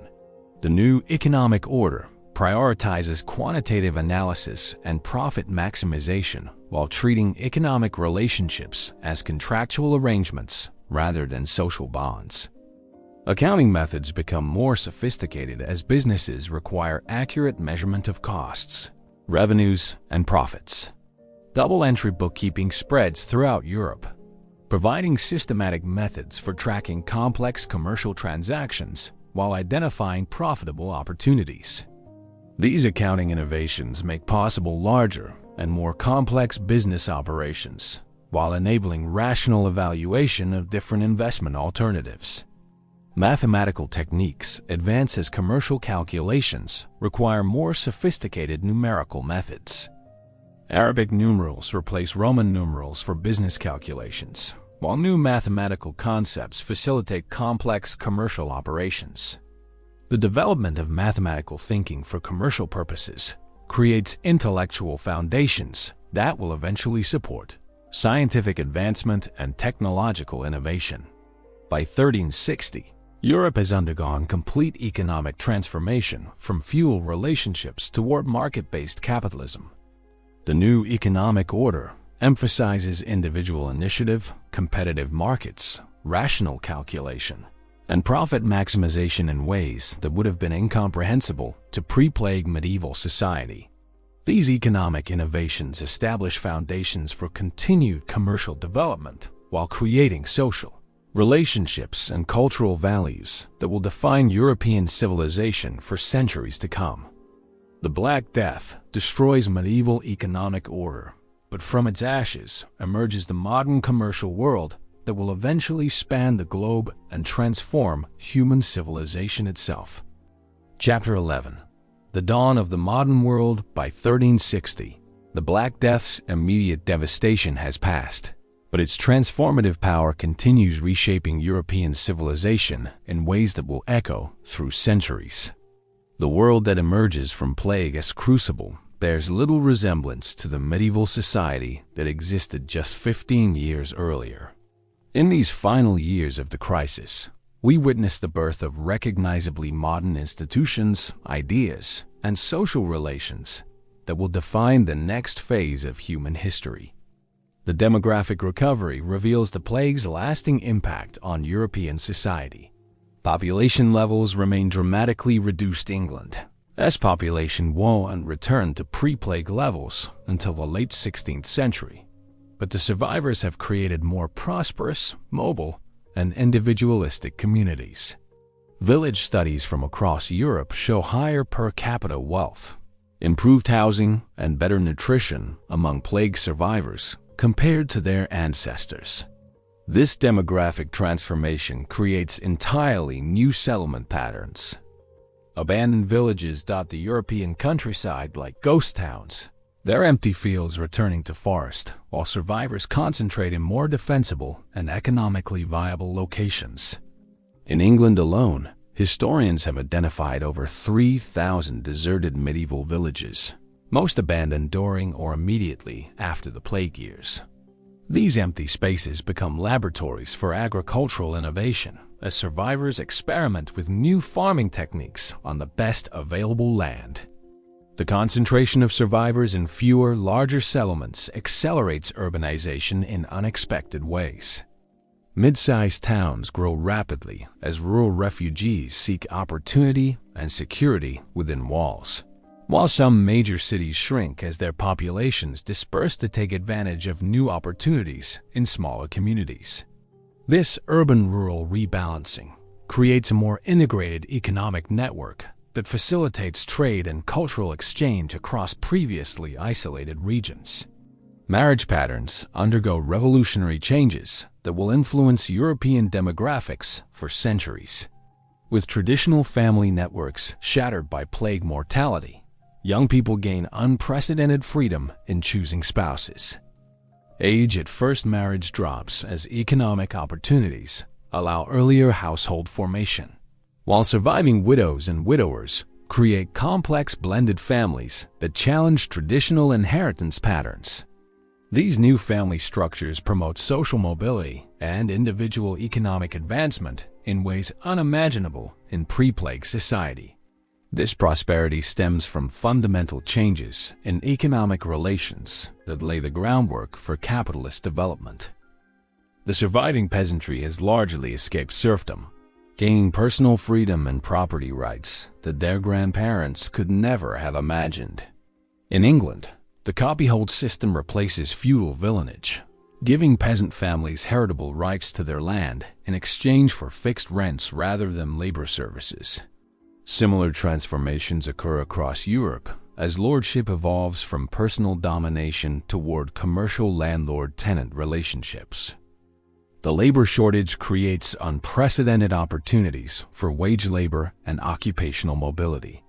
Craftsmen command higher wages and better working conditions, while agricultural laborers move freely between employers seeking the best terms. This labor mobility breaks down guild restrictions and regional barriers that previously confined workers to hereditary occupations.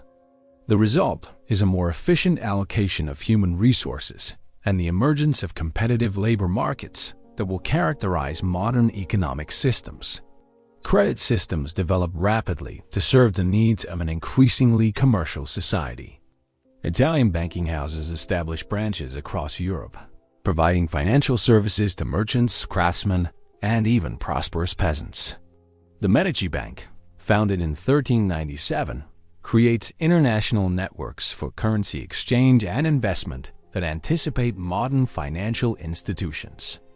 These developments make possible larger-scale economic ventures and allow individuals to accumulate capital for business expansion or land purchase. Manufacturing undergoes technological revolution as labor shortages encourage mechanical innovation. Water-powered mills multiply across the European countryside, grinding grain, fulling cloth, and powering metalworking operations with unprecedented efficiency. The development of more sophisticated machinery reduces dependence on human labor while increasing production quality and quantity. These technological advances create new forms of wealth and social differentiation based on capital ownership rather than hereditary status. Agricultural innovation accelerates as survivors gain access to better land and have incentives to increase productivity. The three-field system gives way to more complex crop rotations that maintain soil fertility while supporting larger populations.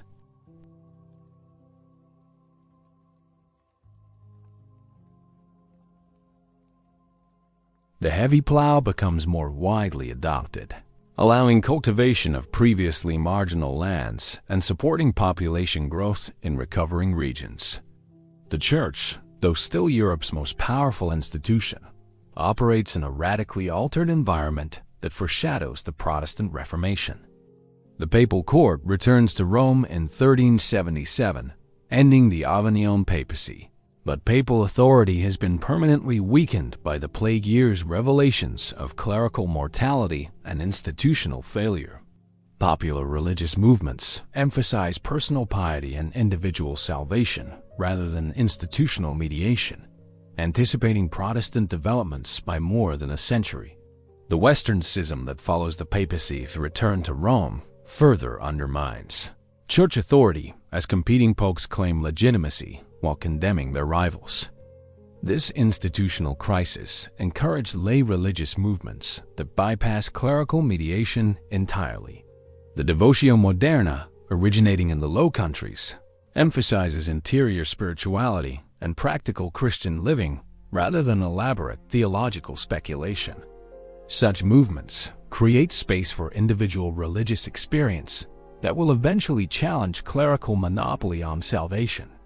Monastic life undergoes thoroughgoing reformation as surviving communities adapt to new realities. The surviving monasteries abandon many traditional restrictions, allowing monks to own personal property and maintain outside contacts. The Carthusians and other reformed orders gained popularity by emphasizing individual spiritual development rather than communal obligations. These changes reflect broader cultural shifts toward individualism and personal responsibility that characterize post-plague European society. Popular religious art and literature reflect new theological emphases on mortality, personal judgment, and divine mercy. The Ars Moriendi, art of dying, tradition develops detailed guidance for preparing for death and achieving salvation, reflecting widespread anxiety about sudden death while affirming individual agency in spiritual matters. Mystery plays and religious drama proliferate in vernacular languages, making theological concepts accessible to broader populations while encouraging personal reflection on spiritual themes. Pilgrimage practices evolve as traditional routes and destinations adapt to new demographic realities. The Canterbury pilgrimage, immortalized in Chaucer's Tales, becomes less a penitential journey than a social and cultural experience that brings together people from different backgrounds and regions. This transformation of religious practice from purely spiritual exercise to cultural exchange anticipates the secularization of European society while maintaining religious framework for social interaction. Educational systems evolve dramatically to serve the needs of an increasingly commercial and secular society.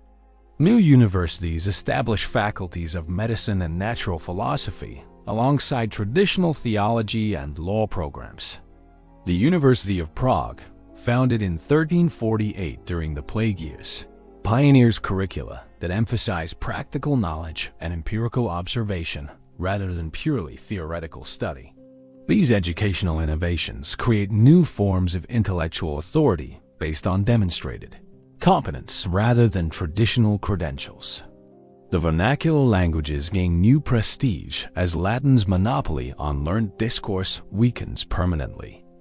Chaucer's Canterbury Tales, written in Middle English during the 1380s, demonstrates vernacular literature as capacity for sophisticated expression while creating cultural artifacts that unite diverse social groups around shared linguistic identity.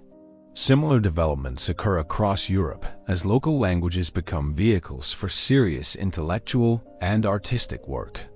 This linguistic democratization makes knowledge accessible to broader populations while fostering national cultural identities. Literacy rates increase dramatically among surviving populations as practical necessity combines with expanded educational opportunity. Merchants need reading and writing skills for business correspondence, while craftsmen benefit from technical manuals and legal documents. Women's literacy improves particularly rapidly as economic opportunities create new roles requiring written communication. This expansion of literacy creates larger audiences for books and other written materials, encouraging intellectual production and cultural development. The concept of individual genius begins to replace medieval emphasis on collective wisdom and traditional authority. Artists and writers gain recognition for personal achievement rather than anonymous service to community or institution. This cultural shift towards celebrating individual creativity and innovation provides intellectual foundation for Renaissance humanism while encouraging technological and artistic experimentation that will transform European civilization. Legal systems adapt comprehensively to new social realities created by plague-era transformations. English common law develops concepts of individual rights and property ownership that protect the freedoms gained during the labor shortage crisis. Continental legal systems similarly evolve to accommodate increased social mobility and commercial complexity. The idea that law should protect individual liberty rather than merely enforce social hierarchy becomes increasingly accepted across European legal traditions. Political structures undergo fundamental changes as traditional feudal relationships prove inadequate for post-plague realities. Monarchs increasingly rely on professional administrators and standing armies rather than feudal levies and personal loyalty networks. This bureaucratization of government creates more efficient and responsive political institutions while reducing the power of traditional nobility. The result is stronger central authority combined with greater individual freedom for ordinary people. Representative institutions gain influence as monarchs need broader support for taxation and military service. The English Parliament, French Estates General, and similar bodies in other kingdoms become more regular and influential as rulers must negotiate with subjects who possess greater economic and political leverage. These institutional developments create precedents for constitutional government and popular sovereignty that will eventually limit monarchical power. Urban governance evolves rapidly as cities gain autonomy and develop more sophisticated administrative systems. Italian city-states pioneer republican institutions that balance different social groups while maintaining political stability. These urban experiments in self-government provide models for later democratic developments, while creating cultural values that emphasize civic participation and individual responsibility. Urban planning reflects new priorities and possibilities created by demographic change and increased wealth. Cities rebuilt with wider streets, better sanitation, and more spacious housing designed to prevent future epidemics while accommodating commercial growth. Venice undertakes major infrastructure projects that create the canal system still admired today, while other cities invest in improved water supplies, waste disposal systems, and public buildings. These improvements, financed by post-Plague prosperity and designed using increasingly sophisticated engineering knowledge, establish standards for urban development that influence city planning for centuries. The concept of technological progress emerges from Plague-era necessity and opportunity as labor shortages encourage mechanical innovations that increase productivity while reducing dependence on human workers. Water-powered machinery becomes more sophisticated and widespread, while new agricultural techniques improve crop yields and reduce labor requirements. This technological optimism contrasts sharply with medieval attitudes that viewed innovation with suspicion, creating cultural foundations for the sustained technological development that will characterize modern European civilization. Medical knowledge advances rapidly as physicians gain extensive clinical experience treating plague patients, while traditional authorities prove inadequate for understanding epidemic disease. Anatomical study increases as medical schools gain access to more cadavers, while surgical techniques improve through treating plague-related complications. These medical developments create new forms of professional authority based on demonstrated clinical effectiveness rather than traditional textual knowledge. The scientific outlook that will produce the scientific revolution finds its early origins in plague-era challenges to traditional authority and the need for practical solutions to immediate problems. Physicians who observed plague symptoms develop empirical approaches to medical knowledge, while scholars who witnessed the failure of classical and medieval authorities begin emphasizing direct observation over textual study.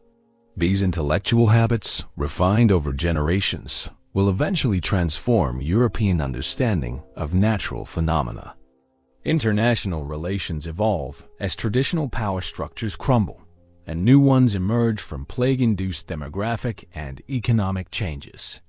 The 100 Years' War between England and France takes on different character as both kingdoms struggle with plague-induced military recruitment problems while adapting to new forms of warfare that emphasize professional soldiers rather than feudal levies. Smaller states gain influence as larger powers weaken, creating more complex diplomatic relationships that anticipate the modern European state system. Women's social positions improve markedly in many regions as economic opportunities expand and traditional restrictions prove unenforceable in labor shortage conditions. Widows inherit and operate businesses with unprecedented independence, while unmarried women find employment in crafts and trades previously closed to them. Though full gender equality remains centuries away, the Plague era establishes precedents for women's economic participation that will gradually expand through legal and cultural development. Cultural values undergo fundamental shifts as plague survivors develop new attitudes toward tradition, authority, and social change. Medieval people generally accepted their social positions as divinely ordained and unchangeable, but plague survivors, having witnessed the collapse and reconstruction of their world, develop beliefs in human capacity for social improvement and individual advancement. This psychological transformation provides the foundation for Renaissance humanism and modern concepts of progress, while creating cultural support for continued social and technological innovation. Perhaps most importantly, the plague years establish new concepts of human agency and social possibility that will define European civilization as future development. The feudal world of rigid hierarchy, limited mobility, and divine authority has given way to a more fluid, commercial, and individualistic society that emphasizes personal achievement and social mobility over hereditary status.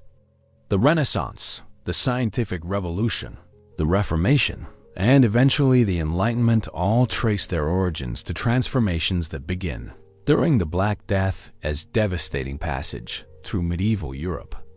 By 1375, European civilization has completed its plague-driven metamorphosis into recognizably modern form.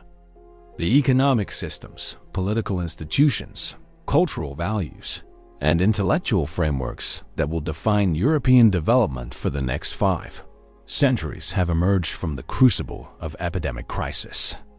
The plague kills between 75 and 200 million people, but from their graves emerges the modern world itself, a world characterized by individual freedom, economic opportunity, technological innovation, and cultural creativity that would have been unimaginable in the medieval civilization that the Black Death destroyed forever.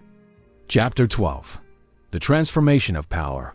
The years 1360 to 1400 witnessed perhaps the most profound political transformation in European history, as the Black Death, as demographic and social upheavals, fundamentally altered the nature of political authority, governance, and the relationship between rulers and subjects. The plague doesn't merely weaken existing political structures, it creates entirely new concepts of legitimate government, popular sovereignty, and individual rights that will eventually culminate in democratic revolution. From the ashes of medieval monarchy emerges the intellectual and institutional foundation of modern democratic governance. The transformation begins with the simple reality that traditional forms of political control become impossible to maintain when populations have been decimated and social hierarchies have collapsed. Medieval monarchy had depended on elaborate networks of personal loyalty, feudal obligation, and ecclesiastical support that the plague systematically destroys. Kings who once commanded through divine right and hereditary privilege discover that their authority depends ultimately on their subjects. Consent a realization that will revolutionize European political thought. The immediate aftermath of the plague reveals the fragility of medieval political arrangements in ways that shock contemporary observers. Royal courts that once bustled with hundreds of nobles, clerks, and administrators suddenly find themselves operating with skeleton crews as death and flight decimate the traditional governing class. The elaborate ceremonies and rituals that reinforced royal authority become impossible to maintain when the participants have vanished, leaving monarchs isolated and vulnerable in ways their predecessors never experienced. In England, King Edward III faces a kingdom fundamentally altered by plague devastation. The royal administration that once governed through appointed sheriffs, justices of the peace, and feudal obligations finds itself unable to function when these traditional agents have died, fled, or simply refused to serve. The king's attempts to maintain pre-plague taxation levels meet fierce resistance from populations that have gained economic leverage through labor scarcity and no longer accept traditional justifications for royal authority. The Exchequer, the royal financial administration that had efficiently collected revenues for centuries, discovers that traditional income sources have simply evaporated. Feudal dues that depended on fixed populations and stable agricultural production become uncollectible when villages lie abandoned and survivors migrate freely in search of better opportunities. The Crown's attempts to enforce traditional obligations through legal coercion fail spectacularly, as local courts lack the personnel and authority to compel compliance from newly empowered populations. Royal writs and proclamations, once obeyed without question throughout the realm, begin receiving open defiance as communities realize that distant royal authority cannot effectively punish resistance. Sheriffs report widespread refusal to serve on juries, pay traditional fees, or recognize royal appointments. The entire system of local governance that had extended royal authority into every village and manor begins crumbling as the personal relationships and economic dependencies that sustained it disappear. The crisis forces unprecedented innovation in governmental structure and political theory. Edward III convenes Parliament with increasing frequency, not from magnanimous desire for consultation, but from desperate need for cooperation in governing a transformed realm. The House of Commons, previously a minor advisory body representing wealthy merchants and minor landowners, begins asserting real legislative authority as the Crown requires parliamentary consent for taxation and major policy decisions.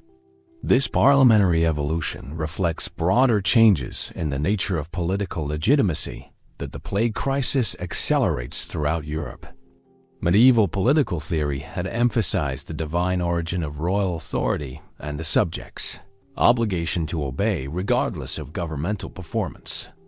Post-plague political thinking increasingly emphasizes the contractual nature of government, the idea that political authority derives from mutual agreement between rulers and subjects rather than divine appointment or hereditary right.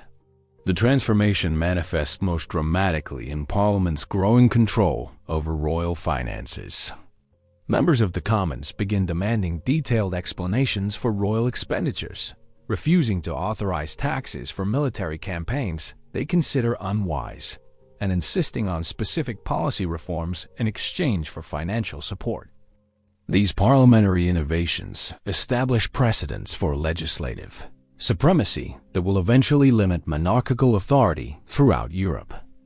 Parliamentary proceedings themselves evolved to accommodate new political realities. The Commons developed sophisticated procedures for debate, amendment, and voting that ensured genuine deliberation rather than mere rubber stamping of royal requests. Members begin organizing into factions based on policy preferences rather than regional loyalties, creating the foundation for modern political parties. The concept of loyal opposition, the idea that subjects can oppose governmental policies while remaining faithful to the realm, emerges from these parliamentary innovations. The Speaker of the House of Commons gains unprecedented authority as Parliament asserts independence from royal control.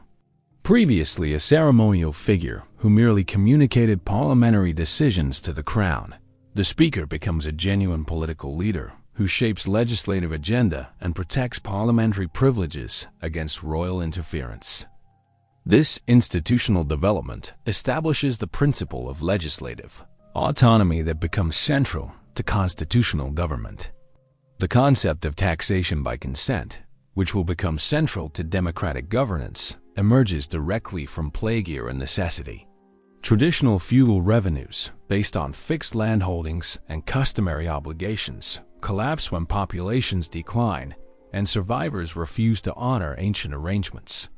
Kings discovered that they can raise money only by negotiating with their subjects, offering policy concessions in exchange for financial support. This pragmatic necessity establishes precedents for representative government that will gradually expand into comprehensive democratic participation. Urban governance undergoes equally dramatic transformation as cities gain unprecedented autonomy from feudal overlords weakened by plague losses. Italian city-states like Florence, Venice, and Genoa develop sophisticated republican institutions that will serve as models for later democratic experiments.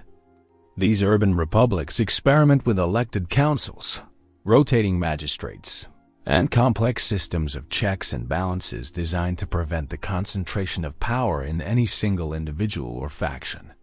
Florence provides the most innovative example of this republican experimentation. The city's government evolves during the Plague Years into an elaborate system that distributes power among multiple institutions, representing different social classes and economic interests. The Signoria, or Executive Council, consists of members elected by lot from eligible citizens, ensuring that governance rotates among the population rather than concentrating in hereditary elites. The various councils and committees that oversee different aspects of city administration create a complex but effective system of representative government. The Florentine guild system becomes a model for corporate representation that balances competing interests while ensuring broad participation in governance. Major guilds representing merchants, bankers, and manufacturers share power with minor guilds representing craftsmen, shopkeepers, and service providers.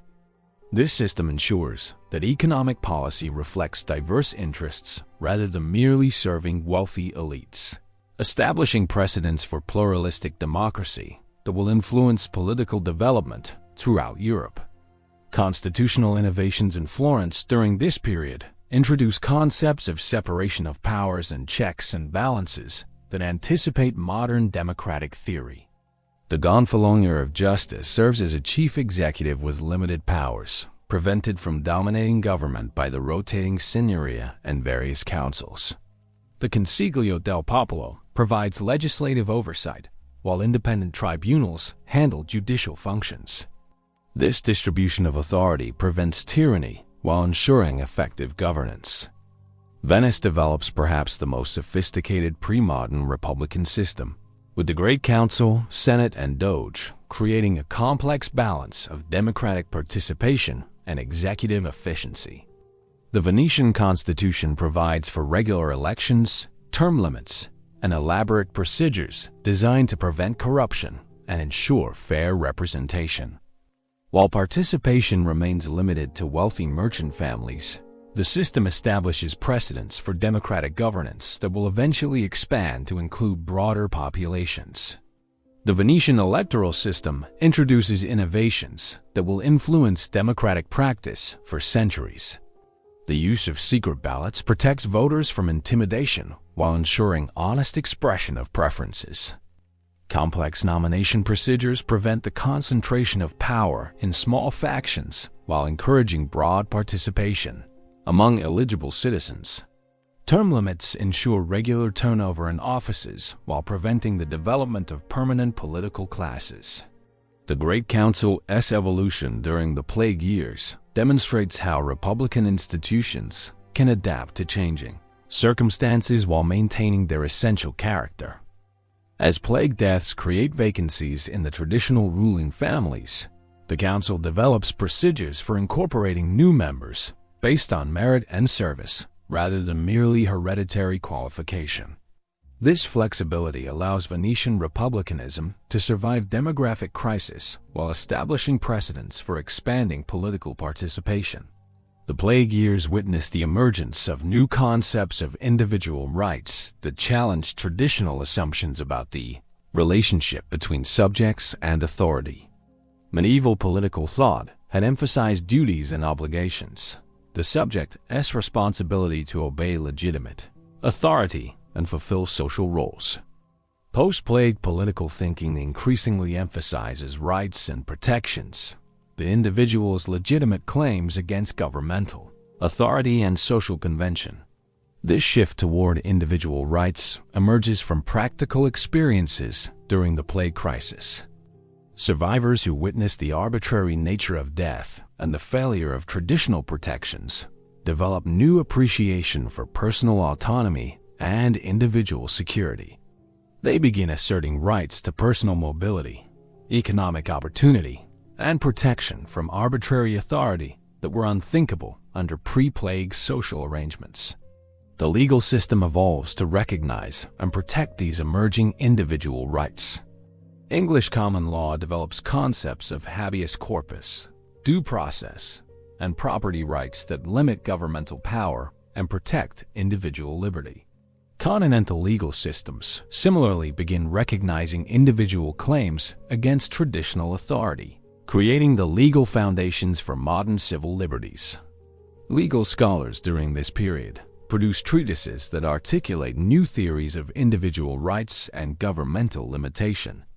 These works combine practical legal innovation with philosophical speculation to create intellectual frameworks for modern constitutional government.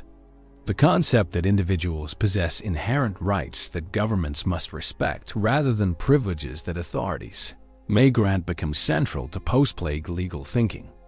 The concept of religious liberty, which will become central to democratic societies, finds its origins in plague-era challenges to ecclesiastical authority. The Church's failure during the plague crisis, its inability to protect the faithful or provide adequate spiritual guidance, encourages religious experimentation and individual spiritual seeking that traditional authorities cannot control. Popular religious movements assert the right to individual interpretation of Scripture and direct relationship with the divine without clerical mediation. These religious innovations establish precedents for broader concepts of intellectual and spiritual freedom that will eventually expand into comprehensive civil liberties. The idea that individuals should be free to pursue truth according to their own understanding rather than accepting imposed authority represents a fundamental challenge to medieval assumptions about social order and legitimate authority. Mystical movements that flourished during the plague years emphasize personal spiritual experience over institutional mediation, creating space for individual religious consciousness that traditional authorities cannot regulate. Popular preachers who gain following during the crisis often assert religious authority based on personal revelation rather than ecclesiastical appointment, challenging the Church's monopoly on spiritual guidance. Economic changes during the plague years reinforce political transformation by creating new social classes with distinct political interests and increased capacity for political participation. The emerging capitalist entrepreneurs, skilled craftsmen, and prosperous farmers who benefit from post-plague economic opportunities develop political consciousness that emphasizes their right to participate in governance rather than merely accepting aristocratic rule. These new economic elites possess the wealth, education, and organizational capacity necessary for effective political participation. They form guilds, merchant associations, and other corporate bodies that serve as vehicles for political action while developing sophisticated arguments about representation, taxation, and governmental accountability. Their political activism creates pressure for expanded participation that gradually democratizes European governance. The guild system evolves during this period to provide models for democratic organization that influence broader political development. Guild assemblies develop procedures for debate, voting, and decision-making that serve as laboratories for democratic practice. The concept of corporate representation, the idea that organized groups should participate in governance through their associations rather than merely as individuals, becomes central to medieval and early modern political thinking. The transformation of military organization reinforces political change by altering the relationship between rulers and subjects in matters of war and defense. Medieval warfare had depended on feudal levies and professional knights whose loyalty was secured through land grants and personal obligation. The plague destroys this military system by killing knights and making feudal obligations unenforceable, forcing rulers to develop new military arrangements based on voluntary service and monetary compensation. The emergence of professional armies paid by the state rather than sustained through feudal obligation creates new political dynamics that favor representative government. Rulers who must raise money to pay soldiers require popular cooperation in taxation, giving subjects leverage to demand political concessions in exchange for military support. The famous principle that there should be no taxation without representation emerges from this practical necessity for popular consent in military financing. Urban militias, organized by cities for local defense, provide ordinary citizens with military training and political consciousness that enables effective resistance to arbitrary authority. These citizen soldiers develop corporate identity and political awareness that makes them formidable political actors. The tradition of citizen soldiers defending Republican government against tyranny finds its origins in the urban militias that emerged during the Plague Years. The intellectual transformation accompanying these institutional changes proves equally revolutionary as scholars and political theorists attempt to understand and justify the governmental innovations emerging throughout Europe. University scholars who witnessed the collapse of traditional authority and the emergence of new forms of governance begin developing theoretical frameworks that will eventually produce modern democratic thought. The concept that legitimate government requires popular consent rather than divine appointment gains academic respectability as intellectuals observe the practical success of representative institutions. Political treatises written during this period introduce concepts that will remain central to democratic theory for centuries. The idea that government exists to serve the common good rather than merely to aggrandize rulers finds sophisticated philosophical expression in works that combine Aristotelian political theory with contemporary observations of successful republican governance. These scholarly works provide intellectual legitimacy for political innovations that emerge from practical necessity during the Plague Crisis. The transformation of education during the Plague Years creates the intellectual foundation for broader political participation that democratic government requires. Universities that lose traditional ecclesiastical support begin accepting students from merchant and artisan families who possess the wealth to pay fees but lack aristocratic credentials. This educational democratization produces literate and politically conscious middle classes that demand participation in governance while possessing the intellectual skills necessary for effective political action. Legal education undergoes particular transformation as the collapse of traditional authority creates demand for new forms of legal expertise. Law schools begin teaching concepts of constitutional limitation, individual rights, and representative government that reflect contemporary political innovations rather than merely preserving ancient precedents. Graduates of these institutions carry democratic legal concepts throughout Europe as they establish practices in cities experimenting with republican governance. The emergence of vernacular political literature during this period makes sophisticated political ideas accessible to broader populations than ever before. Political treatises written in French, Italian, English, and other vernacular languages rather than Latin reach merchant and artisan audiences who become politically active during the post-plague reconstruction. These works explain concepts of representative government, individual rights, and popular sovereignty in terms that ordinary citizens can understand and apply to their own political circumstances. Women's roles in this political transformation extend far beyond the limited formal recognition they receive in some urban republics. The demographic crisis creates unprecedented opportunities for female economic and social leadership, but translates into informal but significant political influence. Wealthy widows who inherit substantial businesses often become major political players in their communities, using their economic resources to influence policy decisions and support particular candidates or factions.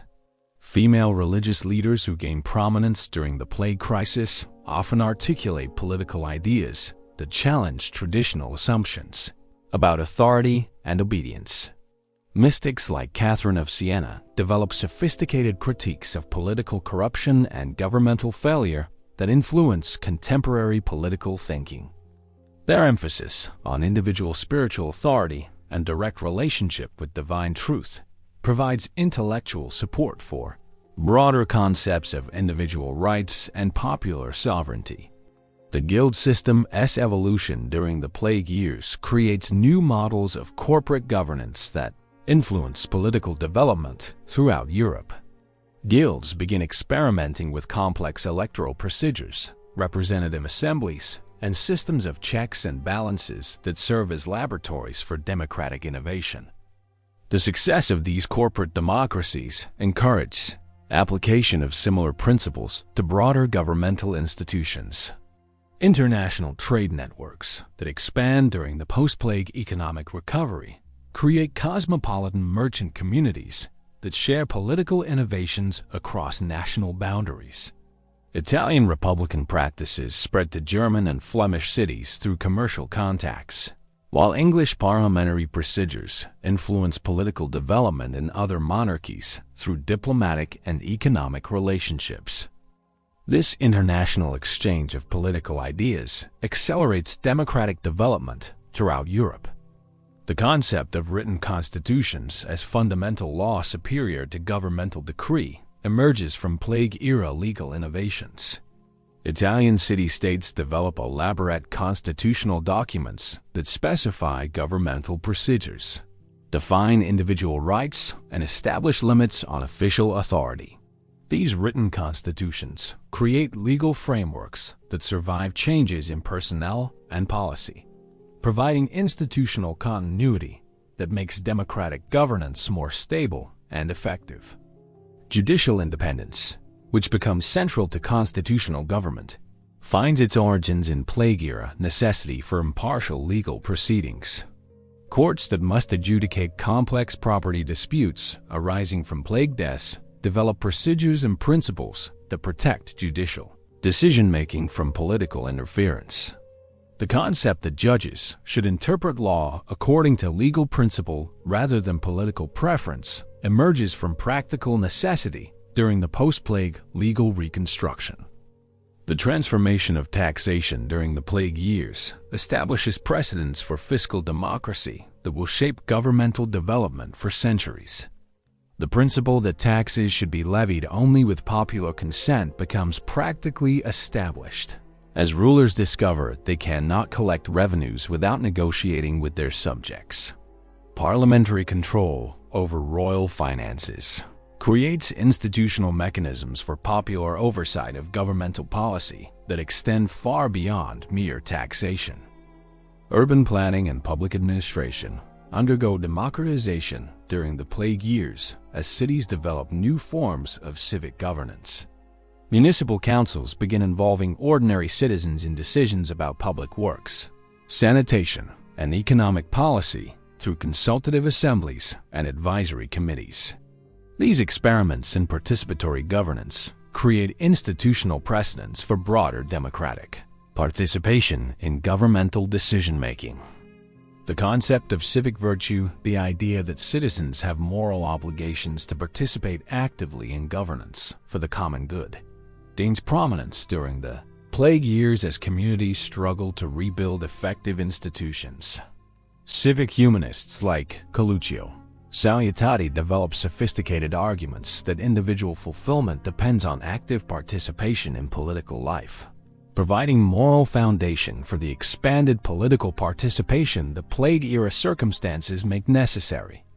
Religious tolerance, which will become essential to democratic pluralism, begins emerging from Plague-era religious diversity. The Church's failure during the crisis encouraged proliferation of popular religious movements that traditional authorities cannot suppress or control. Communities learn to accommodate religious diversity as practical necessity, establishing precedents for the religious liberty that democratic societies require. The development of public opinion as a political force during the Plague Years creates new dynamics of governmental accountability. Urban populations that gain economic leverage through labor scarcity begin expressing collective political preferences through guild assemblies, popular demonstrations, and economic boycotts. Rulers discover that they must pay attention to popular sentiment in ways that were unnecessary under pre-plague conditions. Commercial law evolves during this period to support the expanded trade and economic activity that drive post-plague recovery. Legal innovations that protect property rights, enforce contracts, and facilitate business associations create institutional frameworks that support the economic prosperity necessary for stable democratic governance. The concept that law should serve economic development rather than merely preserve traditional arrangements becomes central to legal thinking. By 1400, European political culture has undergone fundamental transformation that establishes the foundation for modern democratic civilization. The concepts of popular sovereignty, individual rights, representative government, and constitutional limitation of authority all find their origins in the practical necessities and intellectual innovations of the Plague Years. The Black Death doesn't merely weaken medieval monarchy. It creates the political consciousness and institutional framework that will eventually produce democratic revolution and modern self-government. The institutional innovations, intellectual developments, and cultural transformations of the post-plague period provide the foundation upon which later democratic revolutions will build, making the Black Death not merely a demographic catastrophe, but the catalyst for humanity's greatest political achievement. As we reach the end of our journey through one of history's most transformative catastrophes, we must confront a profound paradox. The Black Death, humanity's greatest demographic disaster, also served as the catalyst for humanity's greatest period of advancement and progress. The plague that killed perhaps 1/3 of Europe's population in just 4 years didn't merely wound medieval civilization. It delivered the death blow to an entire way of life while simultaneously birthing the modern world. The magnitude of transformation defies easy comprehension. In 1347, Europeans lived in a world of rigid social hierarchy, feudal obligations, absolute religious authority, and limited technological progress, a world that had remained essentially unchanged for centuries. By 1375, survivors inhabited a dramatically different reality characterized by social mobility, wage labor, religious questioning, scientific inquiry, and cultural innovation. No other event in human history has compressed such fundamental change into so brief a period. The plague's most obvious legacy lies in its demographic impact. The massive population reduction broke the Malthusian cycle that had trapped medieval Europe in subsistence-level existence. Survivors enjoyed higher wages, better nutrition, improved housing, and greater personal freedom than their ancestors could have imagined. This material improvement provided the foundation for the cultural and intellectual flowering we call the Renaissance. But the transformation extends far beyond material conditions. The plague shattered medieval certainties about divine protection, social order, and human destiny. From this intellectual destruction emerged new ways of thinking that emphasized individual experience over traditional authority, empirical observation over textual study, and human agency over divine predestination. These cognitive shifts ultimately produced the scientific revolution, the Reformation, and the Enlightenment, the great intellectual movements that created modern Western civilization. The economic revolution proves equally profound. The collapse of feudalism and the emergence of capitalism represent perhaps history's most significant transformation in human productive relations. The labor shortages that forced European survivors to develop wage labor, market competition, and capital investment established principles that would eventually dominate global commerce. The Black Death didn't just damage the medieval economy. It created the economic system that would lift humanity out of millennia of agricultural subsistence. Perhaps most remarkably, the plague's transformative power extended to concepts of human possibility itself. Medieval people generally accepted their social positions as fixed by divine will and natural law. Plague survivors, having witnessed the collapse and reconstruction of their entire world, developed unprecedented beliefs in human capacity for social change and individual advancement. This psychological transformation provided the foundation for all subsequent movements toward democracy, human rights, and social progress. The plague years also established patterns that continue shaping human history. The rapid transmission of disease along trade routes anticipates our modern global pandemic risks. The scapegoating of minority populations during crisis prefigures countless episodes of persecution and genocide. The breakdown of traditional authorities during catastrophe demonstrates the fragility of social order that we continue experiencing today. As we face our own global challenges, climate change, technological disruption, economic inequality, the Black Death offers both warning and hope. It warns us that catastrophic change can overwhelm human institutions with terrifying speed, destroying centuries of accumulated progress in just a few years. But it also demonstrates humanity's remarkable capacity for adaptation, innovation, and renewal even in the face of seemingly insurmountable catastrophe. The medieval world died during the plague years, but from its grave emerged Renaissance humanism, scientific rationality, religious reformation, economic capitalism, and political democracy, the foundations of everything we recognize as modern civilization. The Black Death reminds us that history's greatest tragedies can also become the sources of its greatest triumphs, that human creativity and resilience can transform even the most devastating crisis into an opportunity for unprecedented advancement. In the end, the plague changed humanity forever, not merely by killing so many people, but by forcing survivors to reimagine what it means to be human in the first place. That reimagining continues today as we grapple with our own transformative challenges and opportunities. The men and women who rebuilt Europe from plague's ashes offer us both inspiration and guidance as we shape our own uncertain but promising future.